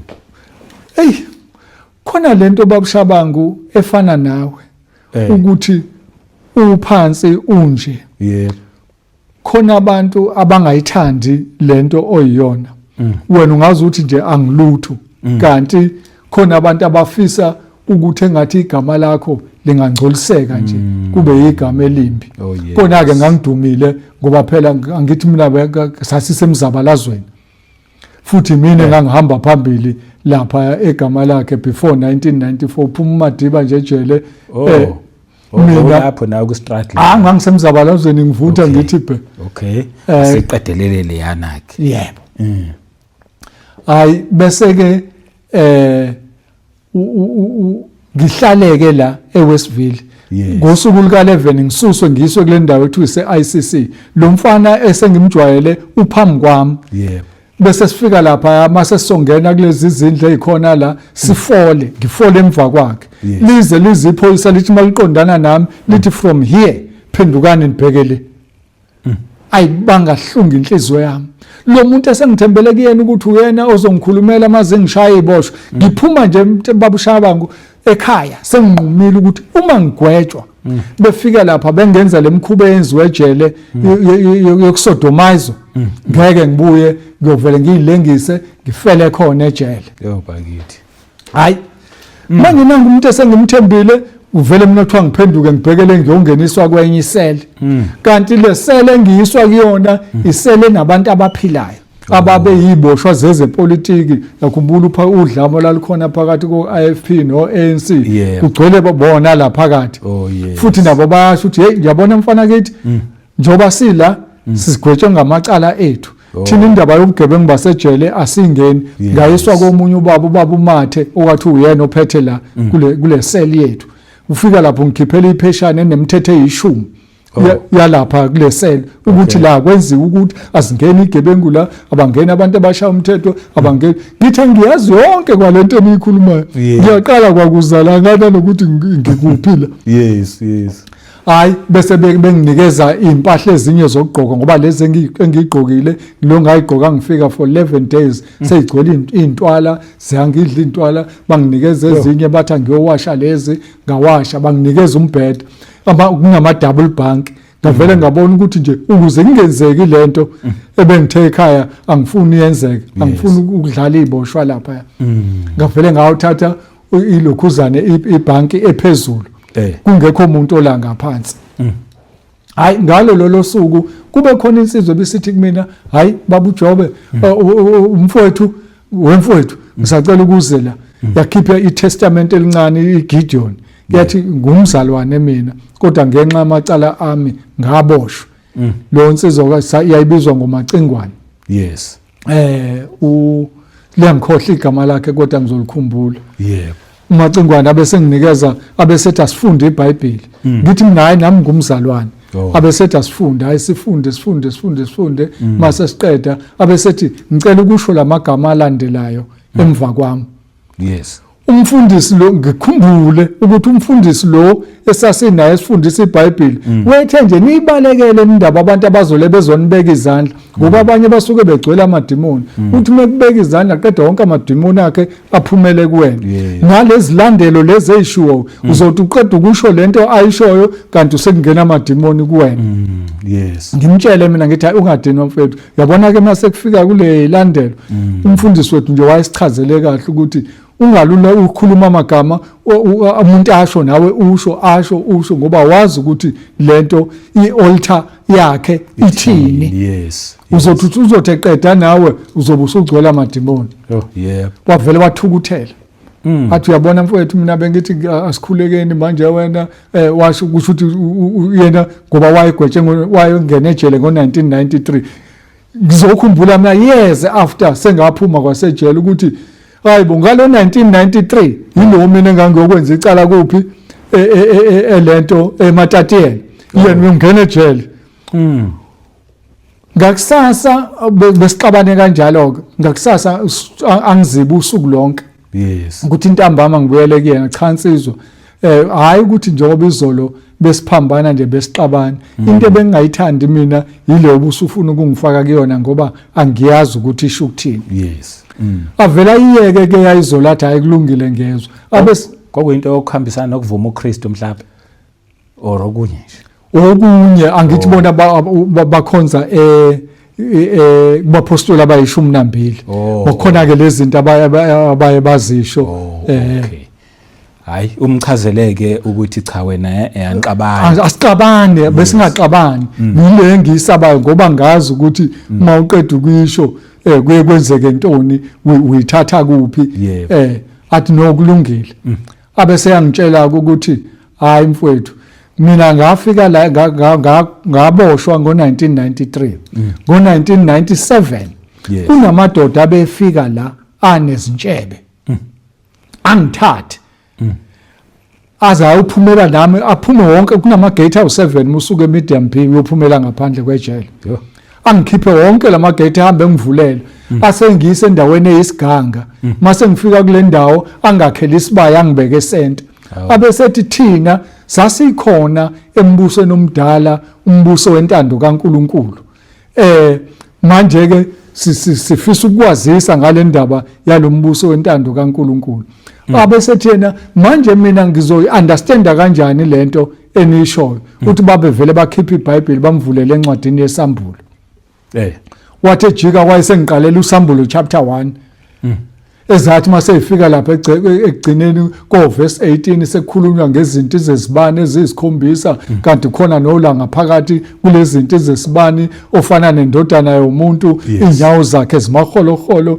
ungathi uphuma emlilweni yes hayi ngijabule ukuthi madoda ngimbuze kade ngizibuza yona ngoNkulunkulu kodwa lembuzo ayiphenduleki manje mayisekhuluma lento ayikhulumayo ngiyayithanda lento ayikhuluma ngoba kusho ukuthi sizongithatha iyongibeka kwi step esilandelayo ngoba ngiyabona ukuthi ayikho into eqhubekayo kahle empilweni yami. Hayi ngijabule ke ngalendlela ukuthi ngasukuma ngasina la phansi ngasina manje siyibuye nje ingqondo yami ukuthi kusho ukuthi iziboshwa zavele zasho ukuthi hey kusho ukuthi le ndoda isangene. Yebo. Ngoba naye usethe ngalo 1997 lento eyenzeka izikhathi zazi zaba yintathu. Hey. Mayenzeka izikhathi ziba yintathu uthi manje ngiyawasaba lamadoda aloke ezongithatha la. Oh yes. Uthi ngulo kwesithathu ngakhala kanti ngizokhala maqede ngenze njani ngiphaphame. Mangiphaphama lamadoda aphindange abuya. Lawo. Into ayemtshela yona ke emtshela ukuthi isifo sengculazi kufanele kwenziwe njani nezinye izifo bembalela izinto umbuso okwazi ukuzilungisa abantu abasembusweni wentando kaNkuluNkulu izinto abakwazi ukuzilungisa ngalendlela ukuthi kwakhona indawo lapha eThekwini workshop ekuthiwa iseGugudla Mini Park lo owashona okoqala ebulawela ukuthi wasukwaphumela obala ukuthi uHIV positive. Oh yeah. Ethi echaza ukuthi kusosuka la kuba ukuthi nokuthi uthi ke wagcina etshela obaba ka ojele babizwa ngobaba lapha ya. Oh yes. Abojele bathi hey mfana kusho ukuthi lo tshwala uchaza ukuthi wangena la ejele ngo1993 kusho lo jiko lo tshwala wawuphuzile bunamandla namanje usakubambe namanje kuze kube ngo1997 so abese ngitshela ukuthi wazi wabhalela uminister. Yes. Angisazi ukuthi kwakubani uminister ngaleso sikhathi uthi bagcina ukucaca ukuthi abayizwa kahle lento ngoba khona izinto othi uma uzikhuluma izinto ezihlangana nendaba yakamoya zingazwakali kahle futhi mayizohamba zokhuluma nendaba zamaBhayibheli kucaca ukuthi asizwa kahle lento lo muntu ayishoyo. Angazi noma iyothatha isikhathi yini injani lento because ngiyazi ukuthi abazobukela bafisa ukwazi ukuthi wayichazani lenza ukuthi namaphoyisa abone kahle ukuthi ungathi udakiwe nje. Wayichaza lento ukuthi kuthiwa kukhona izifo ezingalapheki. Yes. Yena abethi ngixhumanise nominister. Mina uMongcwele noma lamadoda abefika la kumina abefika ngitshela ukuthi sothatha ukuthi sihlanganise nalokho ihlahla kanjalo. Yebo. Oh. Bese ke sihamba siya endaweni ezithile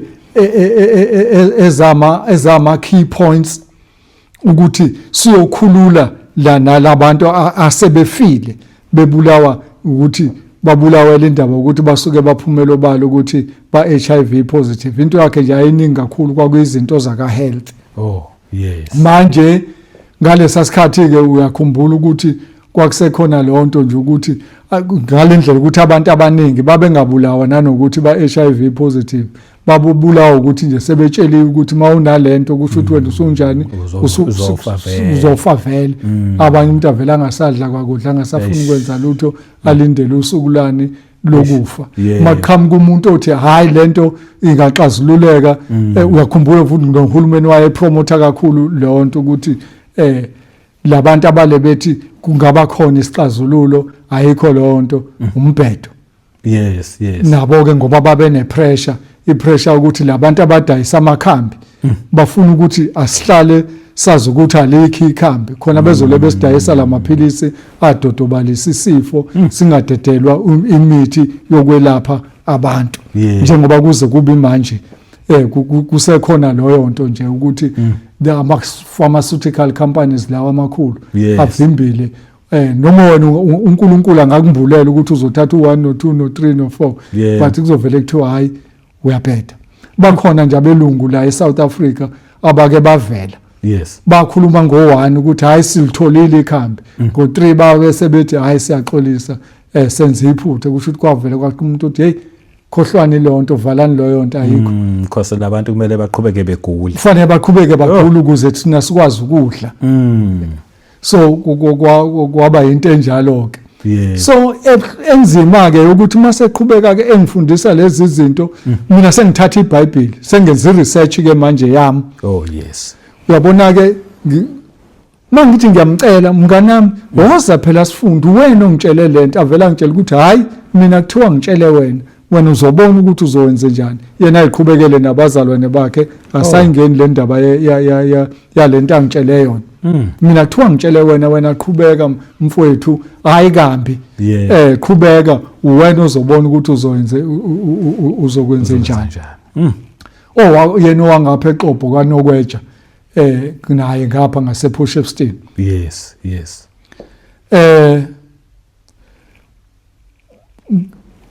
Incwadi esambulo unyaka wonke bengifunda lencwadi esambulo ngisejele.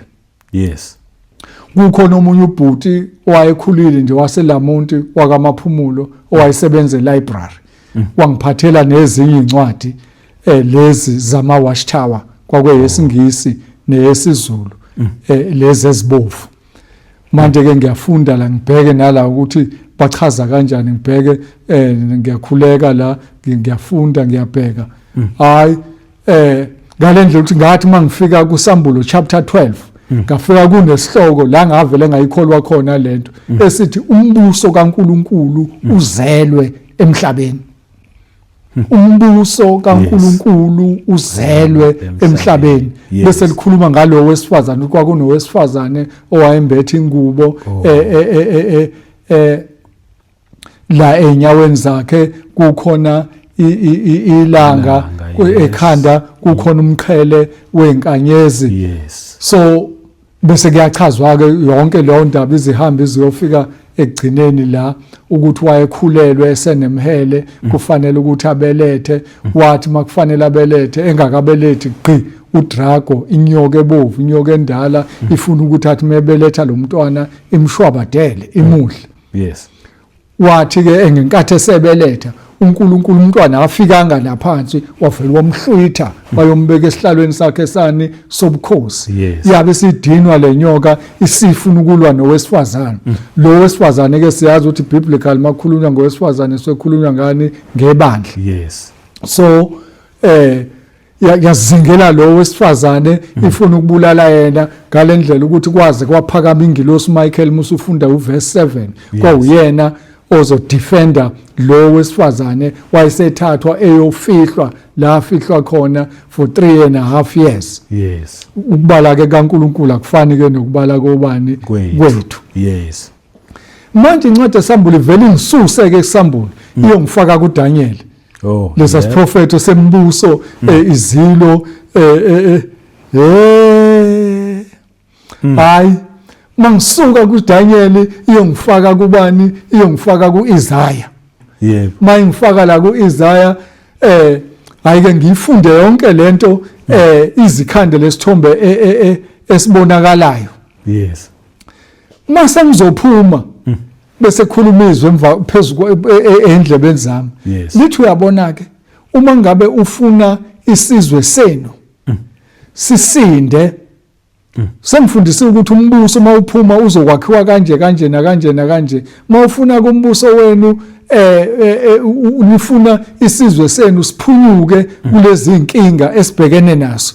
Kwabalwa indlala kwabalwa isizukulwane esiphambeneyo kwabalwa ama generational cases iziqalekiso zezizukulwane kwabalwa diseases and death izifo nokufa kwabalwa the wars and bloodshed izimpi nokuchitheka kwegazi kwabalwa i-weather condition kwayingakafiki leli gama la 2017 la kusukhulunywa ngo climate change. Climate change. Wabala lezo zinto wayobala no economic meltdown ukuthi ukuzeke niphume kulezi zinto kufanele wena wenze nje kunendlela ende enizokwenza ngayo noma indlela enjani emfushane. Indlela emfushane ile yokuthi mawuphuma la hamba uyofuna umuntu ophethe ubukhosi. Makungenjalo kube umuntu ophethe ubukhosi uyofuna nophethe ibandla. Bese uyofuna nophethe uhulumeni. kwasho ukuthi mina njengoba vele ngila KwaZulu Natal ngiyazi ukuthi khona ubayede la isilo samabandla uBhejane uphuma esiqeweni. Hayi kwacaca ukuthi kusho ukuthi ngizokwazi ukuthi ngigcine ngifinyelele kuyena. Ophethe ibandla kwakuyi SACC, South African Council of Churches. Inkinga yami ngaleso sikhathi South African Council of Churches kwakhona uhlakahlaka obaba ukhona ngoba emva ka1994 kwabe sekuba khona ukuthi ibandla amsekho umuntu osafisa ukuthi liqhubeke. Ngalendlela I remember nje upresident wayekhona ngenkathi ubaba owayephethe SACC ubaba Archbishop ubaba Desmond Tutu. Wathi Michael ukuthi bakithi ungathi akuyona lento esasiyilwela engathi mina seningene kwi-gravy train kwaqhamuka amagama athi hey kuhulumeni asizozwa ngawe wena unalo ngisho ikhadi lenhlangano. So okuchaza ukuthi indaba yebandla iyacindezeleka izwe ukuthi ngenkathi kuyokwakhiwa izwe kuyokwakhiwa lesi sizwe sethu ukuthi siphume encindezelweni eBloemfontein kwakukhona amakhosi kukhona abefundisi kukhona osopolitiki nosomabhizinisi but sithema seyiwelela ngaphesheya osopolitiki bavele bakhetha ukusala bodwa bakhahlela kwanenye eseceleni. Wawunenkinga ke ngaleso sikhathi SACC kusho ukuthi vele futhi bahlangana koPitoli mina ngizofikela ubani ePitoli kwayena ubayede ngizofika kanjani njengoba sengichazela ibackground yempilo yami kusho ukuthi nje khona abantu ababekude kabi nami ukuthi ngingakwazi ukuthi ngiyofinyelela kubona kusho ukuthi nje le into yayisho uMongcwele kumina ukuthi uyohlangana nobuholi ophethe ubukhosi ophethe ibandla bese kuzoba uhulumeni abantu nje futhi noma ufuna ukufika khona kune red tape kunabantu abavimba endleleni abenza sure ukuthi mawufuna ukufika kuyena uzodlula la kumina. Ngalendlela ukuthi ngenkathi sengizama ngayo yonke indlela ukuthola ubayede bakhona amanye amakhosi engange ngikhulume nawo uthi hayibo ngenkathi ngise eWestville ngathi sengizophuma kwathiwa ngiyohlangana nobayede ukuze ubayede ngizosebenzisa influence yakhe ukuthinta uhulumeni ngoba uhulumeni uyabehlonipha ubukhosi nokuthinta ibandla uyena obesezongisiza kulokho. Hayi kwacaca ukuthi hayi akwenzeki lo ngimtshela athi hayi no kulungile tshela mina ngizohamba ngiyotshela ubayede. Manje ukucaca ukuthi le ndawo ngoba ngathi noma sengibhala idocument inama pages ala ko 100. So uyichaza kanjani into ngayo irevelation awukwazi ukuchazela omunye umuntu irevelation idinga umnikazi wayo. Hayi ngavele ngahlala kanjalo ke angikwazi ukufinyelela saqhubeka isizwe siqhuqudwa yinkinga mina ngikwazi ukuthola lamadoda ngoba kwakuthiwa kuzoba nje usuku olulodwa bayosukuma ngosuku olulodwa batshela isizwe sonke ukuthi namhlanje we are dedicating the nation back to God. uNkulunkulu sicela ukuthi isizwe sisinikele esandleni sakho ukuze ukwazi wena ukuxazulula zonke lezi inkinga ezikhona. In one day thina sobe siphumile kuphi enkingeni manje ngiphuma ke ngigcwele yonke leyo nto ukuthi ngizokwazi ukwenza leyo nto okwagcina injani ke ingenzekanga. Lize kuzothi ngo2013 kube khona intombi zaseMzumbe ngoba ngaphuma ke eWestville ngo2002 lowo usuyophela ngoOctober 15 mangiphume eWestville ngabuyela emuva ekhaya. Ngicela nje before usibuyele lapho uthe zimbili ama option wawunikezwe wona. Yebo lesithule ngiyaxolisa. Eyesibili uzoba indlela ende esho ukuthi kuzodinga ukuthi umuntu kube uyena ozozihambela yena ahambe ethintana nabo bonke labantu okufanele ugcine wenze njani uthintane nabo ukuze lo mbuso ugcine wenze njani umile. Ngiyathola njengoba nje umuntu esezwahamba wazofika la sifika khona sekuyindlela ende le ngokomthetho lento ngabe yaphela kudala Yebo. Manje kube ukuthi awukwazi ukuhlanganisa amadoda amakhulu ngenxa ukuthi izinga lakho alivumi neprotocol ivele inqabele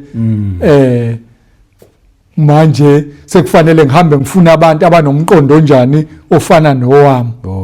Mase ngithola abantu abanomqondo ofana nowami, it is then lapho seyizoqala lento ilunge khona. Njengoba sengila nje kuwe kwiQuarter to Media isisho yona lonto ukuthi abantu abanomqondo ofana nowami ila ngizobathola khona, ngoba ngalesa sikhathi ngangakwazi ukwenza lutho. No media ikhona vele kwayona imedia kufanele kube umuntu oyiqondayo lento okhuluma ngayo, because ngaleso sikhathi bawuthi uma ukhuluma nje indaba yenkonzo noma ukhuluma indaba into ephatha uNkulunkulu nento yamasonto kuvele kucaca ukuthi lo muntu uzosichithela isikhathi. Manje ungilalele nje kuze kufika la ngenxa ukuthi ngikhuluma into esenhlizweni kabani yakho. Kunjalo Bakhona ke nabanye abanalento esenhlizweni yakho okuwukuthi njengamanje uzoxazulula ntoni inkinga yami yokuthi kugcine labantu abafuna uNkulunkulu bagcine betholakele ukuze sibe naso isixazululo, ngoba isixazululo kade saba khona ukuthi ke nje uNkulunkulu usebenza ngeleadership.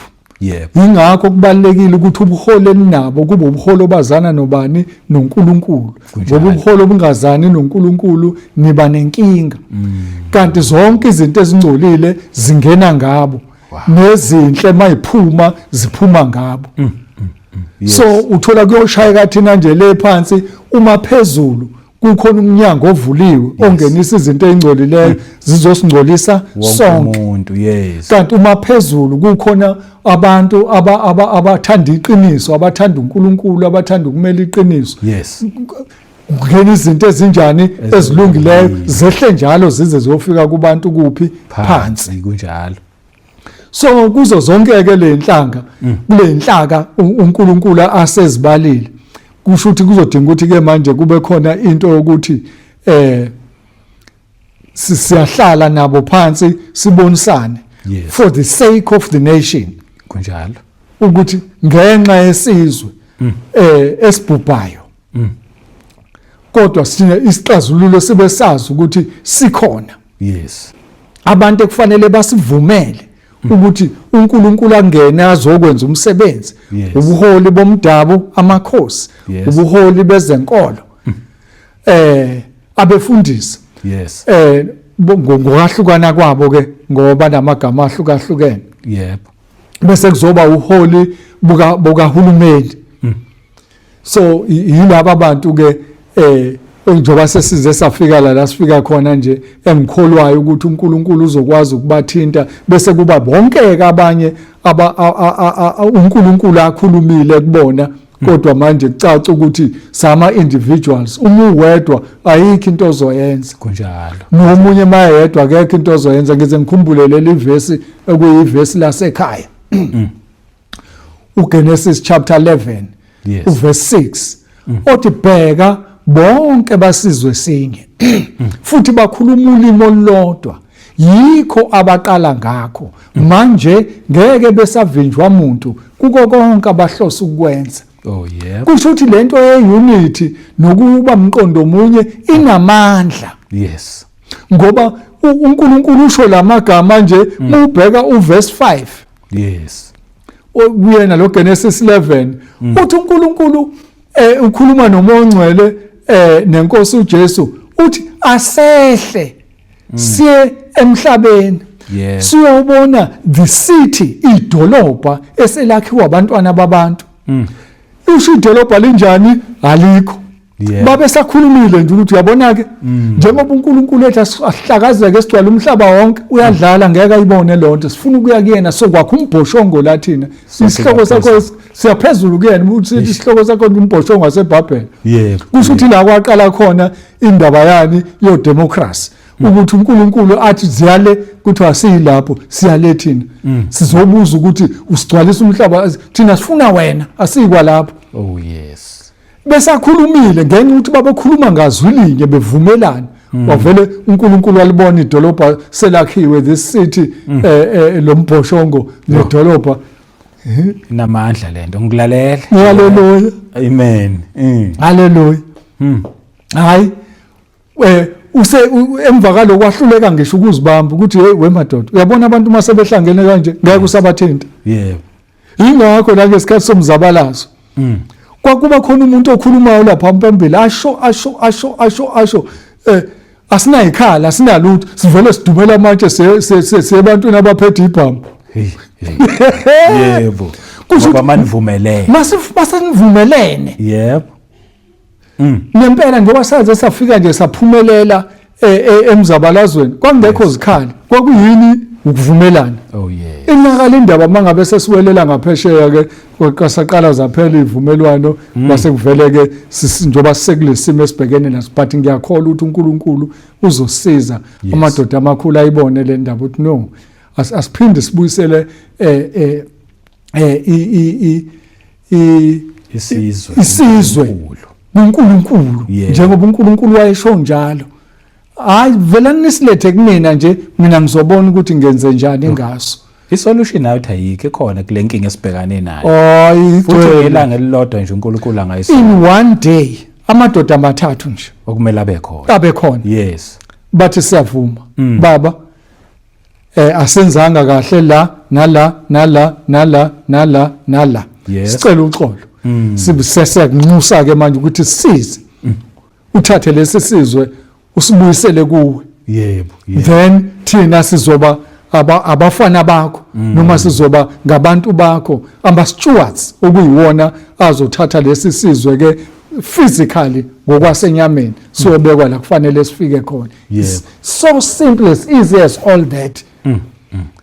Ngiyakuzwa. So manje ke ukuthi izinto zikaNkulunkulu ziba nalo lelishwa lokuthi makhulunywa izinto zikaNkulunkulu ngazi ukuthi into enzima.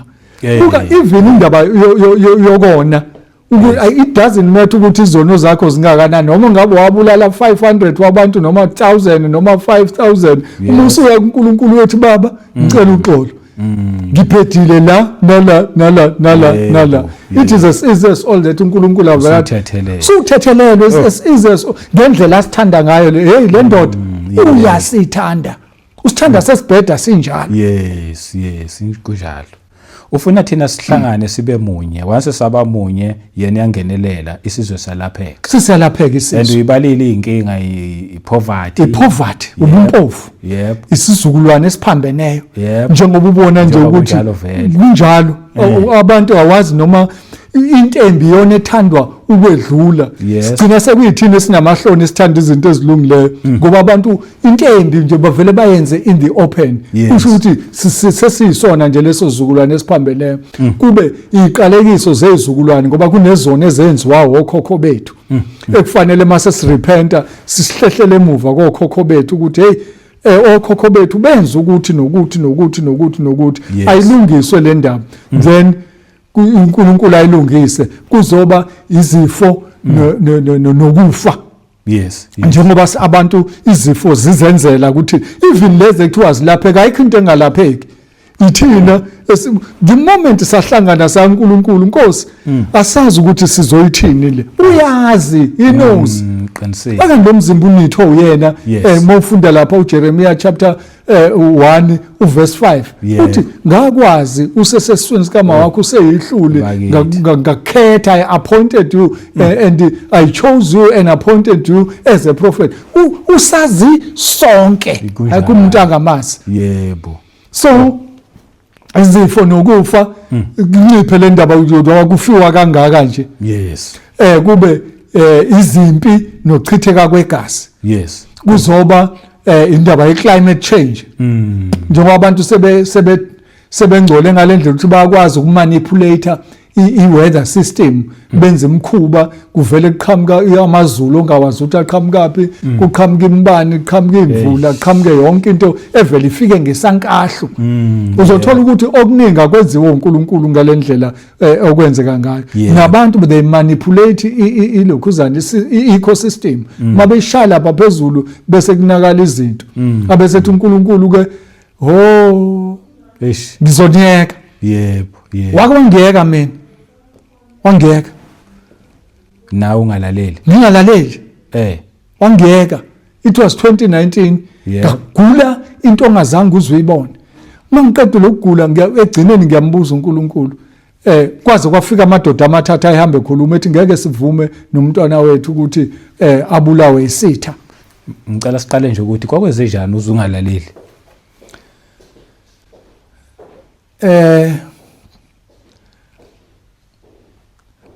Unganaki.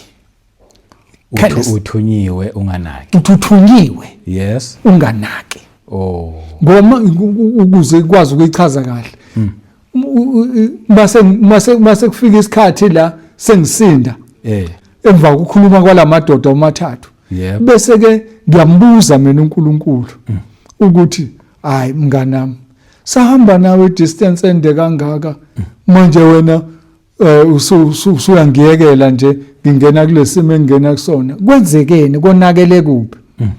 Wathi ngiyakuthanda impela sengihambe nawe yonke lendlela but ngiyabona ukuthi kuzofika la sixabana khona. So into engiyenzile mina ngivele ngakudedela akumina ebengidala ukuthi ugule kodwa ngibuyele eceleni ngathi ake uzwe ukuthi umuntu onekhanda eliqinile njengawe ongafuni ukwenza into ekufanele ayenze mina ngibuyele eceleni usathane kena uzobe sefika enze njani azenzele kuwena. Ngenzeni uthi wena uyona you sin ngoba wazi ukuthi mawuzocela uxolo kumina ngizokuxolela. Vele ngizokuxolela but ngicela ukukukhumbuza mawuzocela uxolo ngizokuxolela impela but ngicela ukukukhumbuza ukuthi kunezono othi mawusenzile noma ungabe usuxolele kodwa kusale ntoni amasikazi akukhombisa ukuthi la washayeka la. Amanye lamasikazi ahamba nawe impilo yakho yonke. So ngibonile ukuthi kuzoze kunakale kakhulu ngase ngithi angibuyele eceleni ukuze uzibonele uqhubeke nalokona kwakho wazi ukuthi iwrong into oyenzayo ngoba nakwazi ukuthi uzothethelelwa. Eyesibili wena uhamba nabantu abakhonza abanye oNkulunkulu. Ngiyakwazi ukuthi wena ukhonza abanye oNkulunkulu but when you are involved with the people who are worshiping other gods ngale ndlela ukuthi kuze kucelwe nemali kuwena ukuthi kuyokwenziwa ntoni imisebenzi kucele kuwena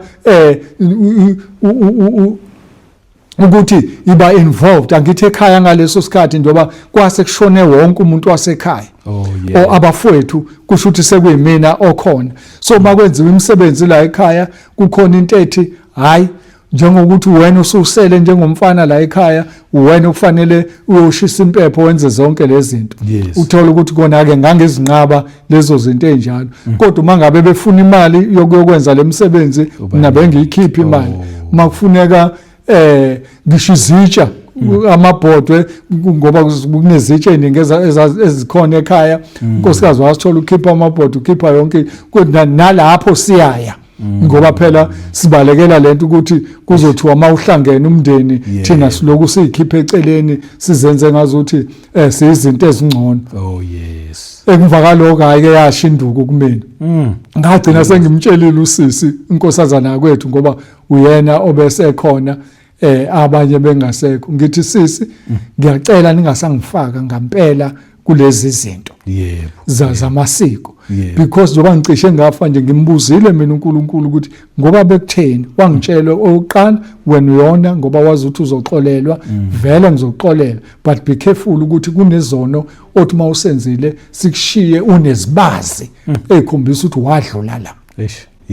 Okwesibili wena uya involved with the people who worship other gods uhlanganyela nabantu abakhonza abanye oNkulunkulu.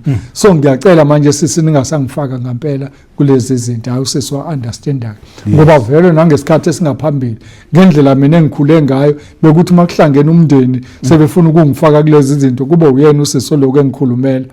Usisi wake indoda usisi inkosazana yakwethu wayishadele kaMkhize ngapha kwaNdaya naye usehambile emhlabeni uhambe ngoJuly 2023 awubakithi yebo elandela unkosikazi wakaSithole yena ohambe ngoMay ngawo 2023 awuphephisa unyaka wodwa nje waba unyaka onzima onzima wafika usise ezemngcwabeni wankosikazi wakaSithole unkosikazi wami yebo kwasho ukuthi endaweni la sihlala khona iseHawick kuyabanda emvakalo kusho ukuthi wangena wamakhazi emvakalo kwayeseloku ekhala ngomzimba uhlungu kwathi kwangathangani wagcina ihambile wayesibhedlela wangena unomphela ngayisalela ke nje nengane zami niphephise nje nabashana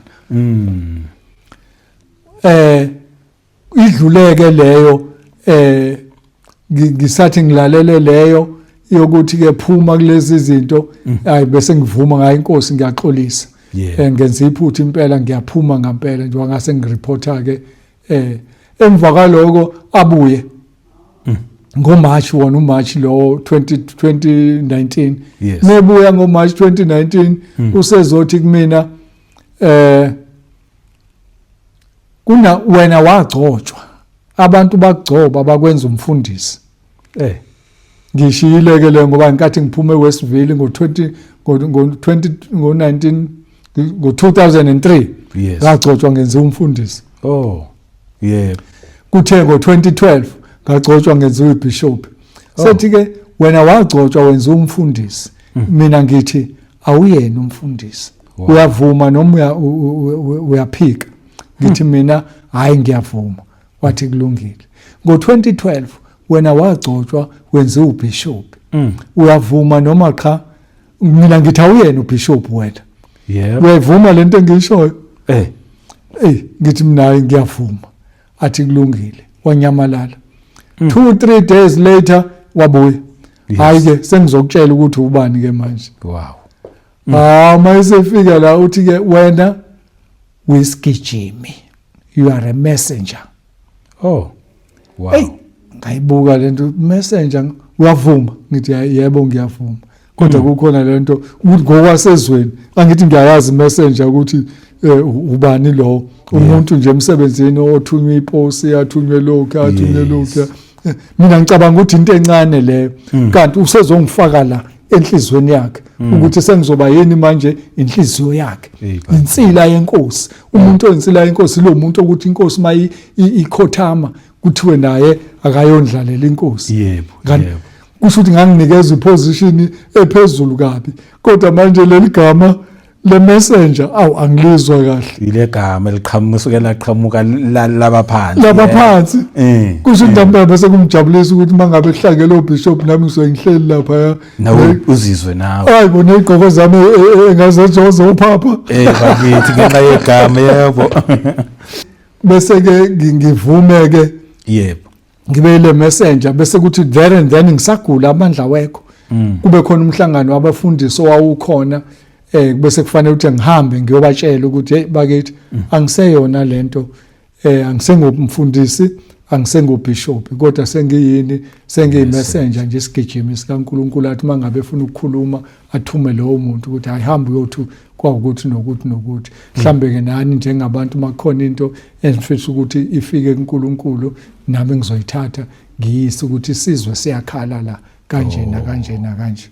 Yes hayi bese kuba kuhleke ngifike la ngihamba nomunye umlungu owayefuna ukuyokhona iprogram awayetshela abefundisi ekhuluma ngokuthi the world needs a father lento ekhalisa ukuthi thina sinamaphutha amakhulu esiwenzile njoba ingane zinje zenziwa ukuthi obaba thina sizale ingane savele sasishiya kanjalo manje lezi ingane usathana ugcine sezenzela kulezi ingane kusho ukuthi ngoba le ingane ishoda ngubani ishoda ngobaba nalezi ezinobaba abahlala nazo kuyafana nokuthi akayena ubaba ngoba uhlale esesimweni esingekho right sobaba uhamba akhohle nanokuthi unezingane nala ekhaya nje akukho umthetho oqondile ukuthi ikhaya lakhe uliphethe kanjani so wayonikeza lo program ikhona iyasebenza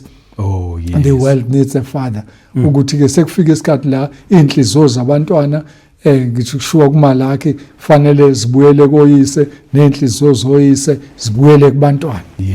Yebo. Mina manje ngisifika umhlangano soqalile ngivele ngihlale la emuva ngoba vele ngiyazi ukuthi ngiyimessenger vele ayikho into ezazongisa lapha.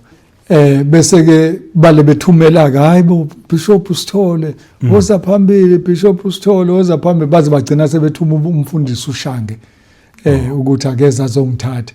Angimfike ngimtshela ubaba Shange hayi baba Shange angiseyena umfundisi futhi angiseyena no bishop say I'm just a messenger nje ngisigijimi sesikaThixo usho njalo.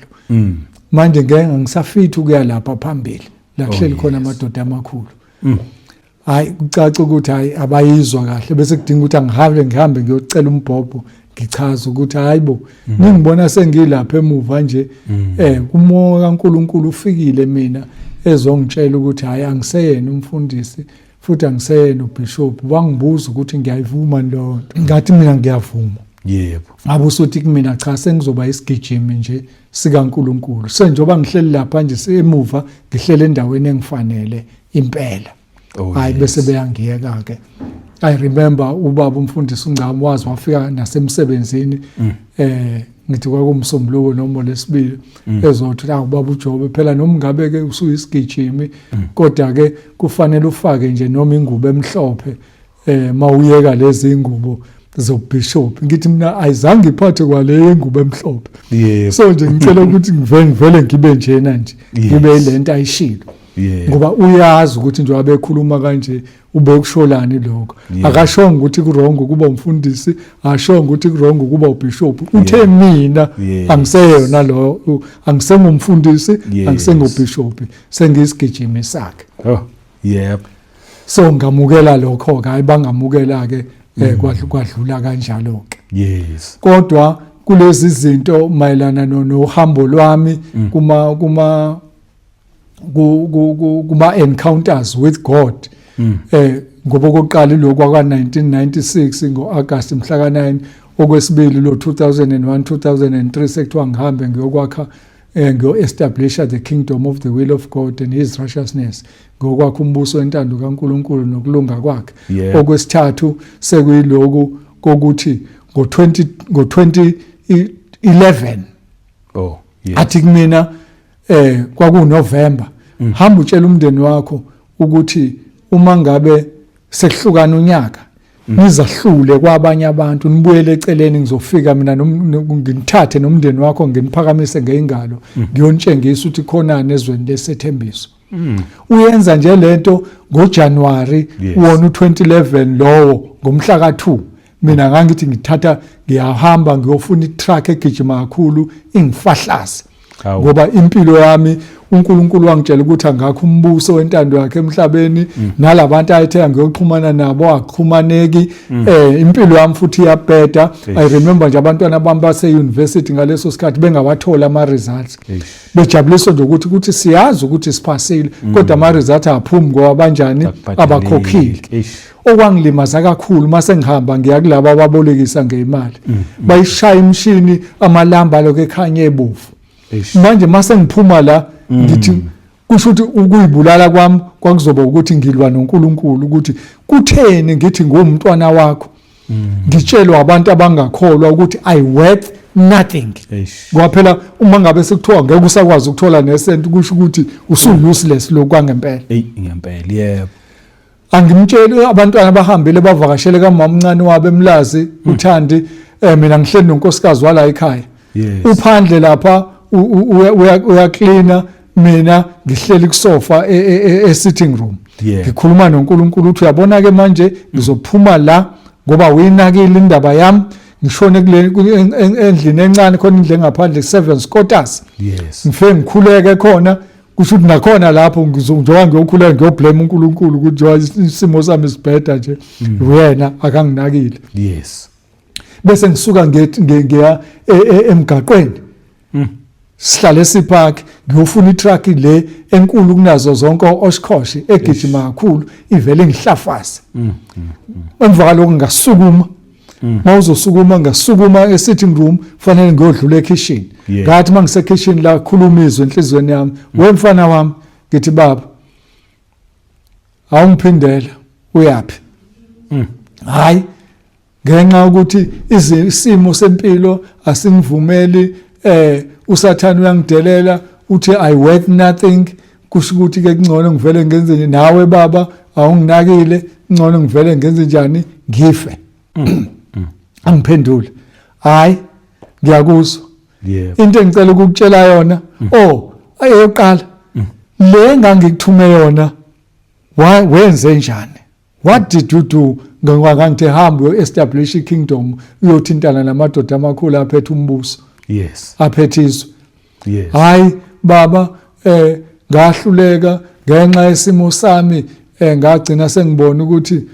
angivele nje ngiyeke kanjalo ngoba kuphela into ya 2003 le 2002 seku2011 athi ke hayi kulungile ngoba ukwenzanga lokho hamba kuyofuna itrack le oyifunayo egijima kakhulu zimbili izinto is either wenza le engikuthume yona noma uyofuna itrack le egijima kakhulu kodwa mawufa awuzi la kumina mawufa nje you are not coming to me eyesibili eyokuthi ngizokulekelela imini engizokulethela le track oyifundayo mawufika lapha emgaqweni la uyakhona hey bona ukuthi madoda kusho ukuthi noma ngifa futhi ngeke ngiye kule ndoda kusho ukuthi kusho phela ngeke ngize ngiphumule still awuphumuli ukuyiphumoza kanti awuphumuli futhi ngabona hayi ngaphakamisa izandla hayi baba ngiyaxolisa ngizokwenza konke okusemandleni ukuthi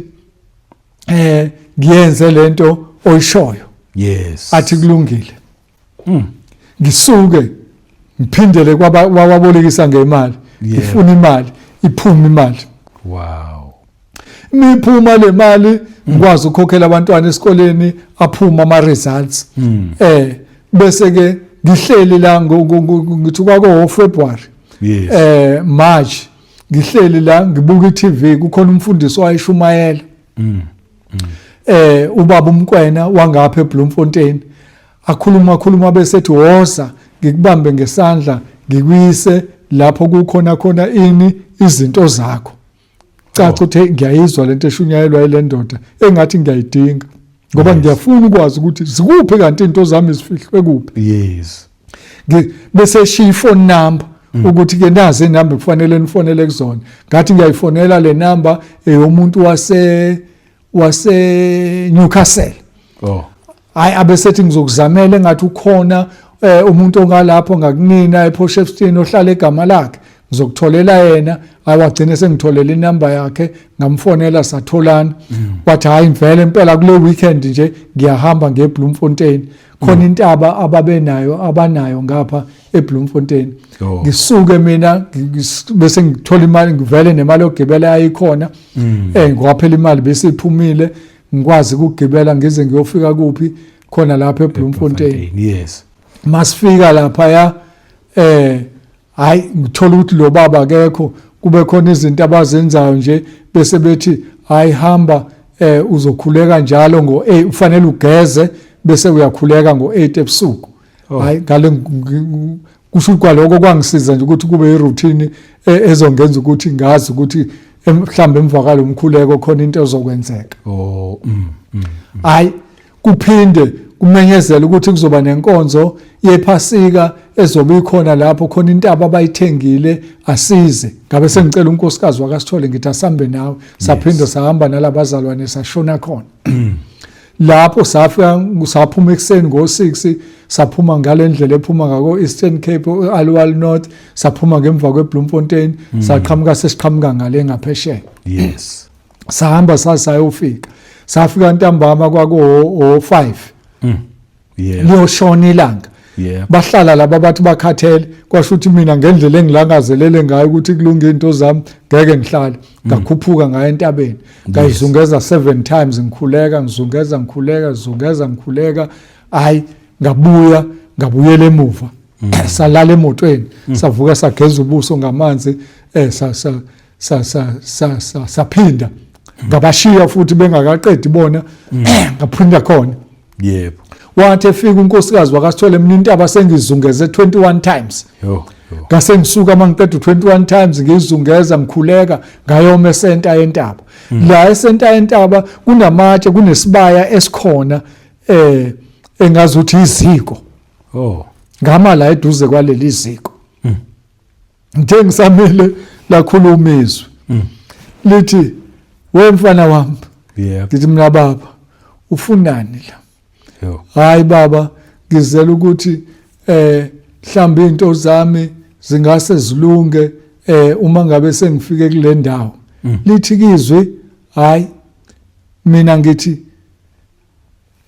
go back home there's nothing for you here goduka ubuyele ekhaya akukho lutho lwakho la yes maqeda aphinde athi you can't put a vision on top of another vision awukwazi ukubeka umbono phezukomunye umbono lo mbono obekwe la kule ndoda akuwona wakho goduka wena hayi ufika nje unkosikazi wakasithole naye ezokhuleka la akhuleka mina sengiyazi ukuthi sesitshele ukuthi ayikho into esizelela yebo goduka yebo hayi athi meqeda ukukhuleka ngeke hey Job thandwa sami ayikho lento esizelela uthi umonco usukhulumile nami uthi asigoduke yes ayikho there's nothing for us here asikwazi ukuthatha umbono siubeke phezulu komunye umbono asigoduke hayi sabe sesihlala kusuku lonke ke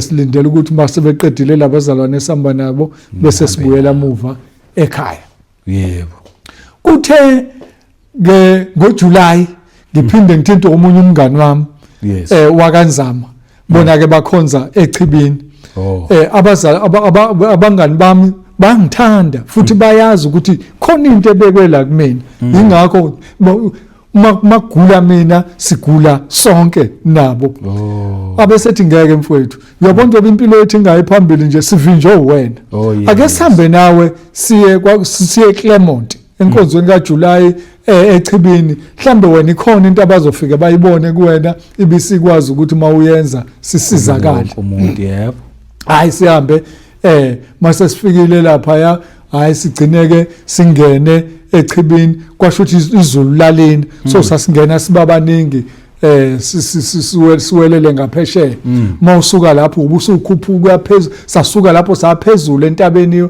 umgwaqo eFenene eClaremont ngoba sasiseClaremont yes mase simile la kulomgwaqo la liphinde likhulumisa mfana wami baba uzothini la hayi baba bengithi phela ndana izinto still namanje asihlangani mhlambe bangifika la kukhona sivumelene nomngani wami ukuthi ngase kwenzeke kube khona into ezokwenzeka athi liphinde futhi hayi ngicela ukuthi ungenzele nje kodwa ukuphinde ekhaya go back home there's nothing for you here right ngabuyela ekhaya achitheka amanzi uthe ngoNovember ngoDisember unyaka usuzophela athi ke tshela umndeni wakho ukuthi makuhlukana unyaka nina abantu nibaningi nihlangene ndawonye ninyomuke kubona nibuyele eceleni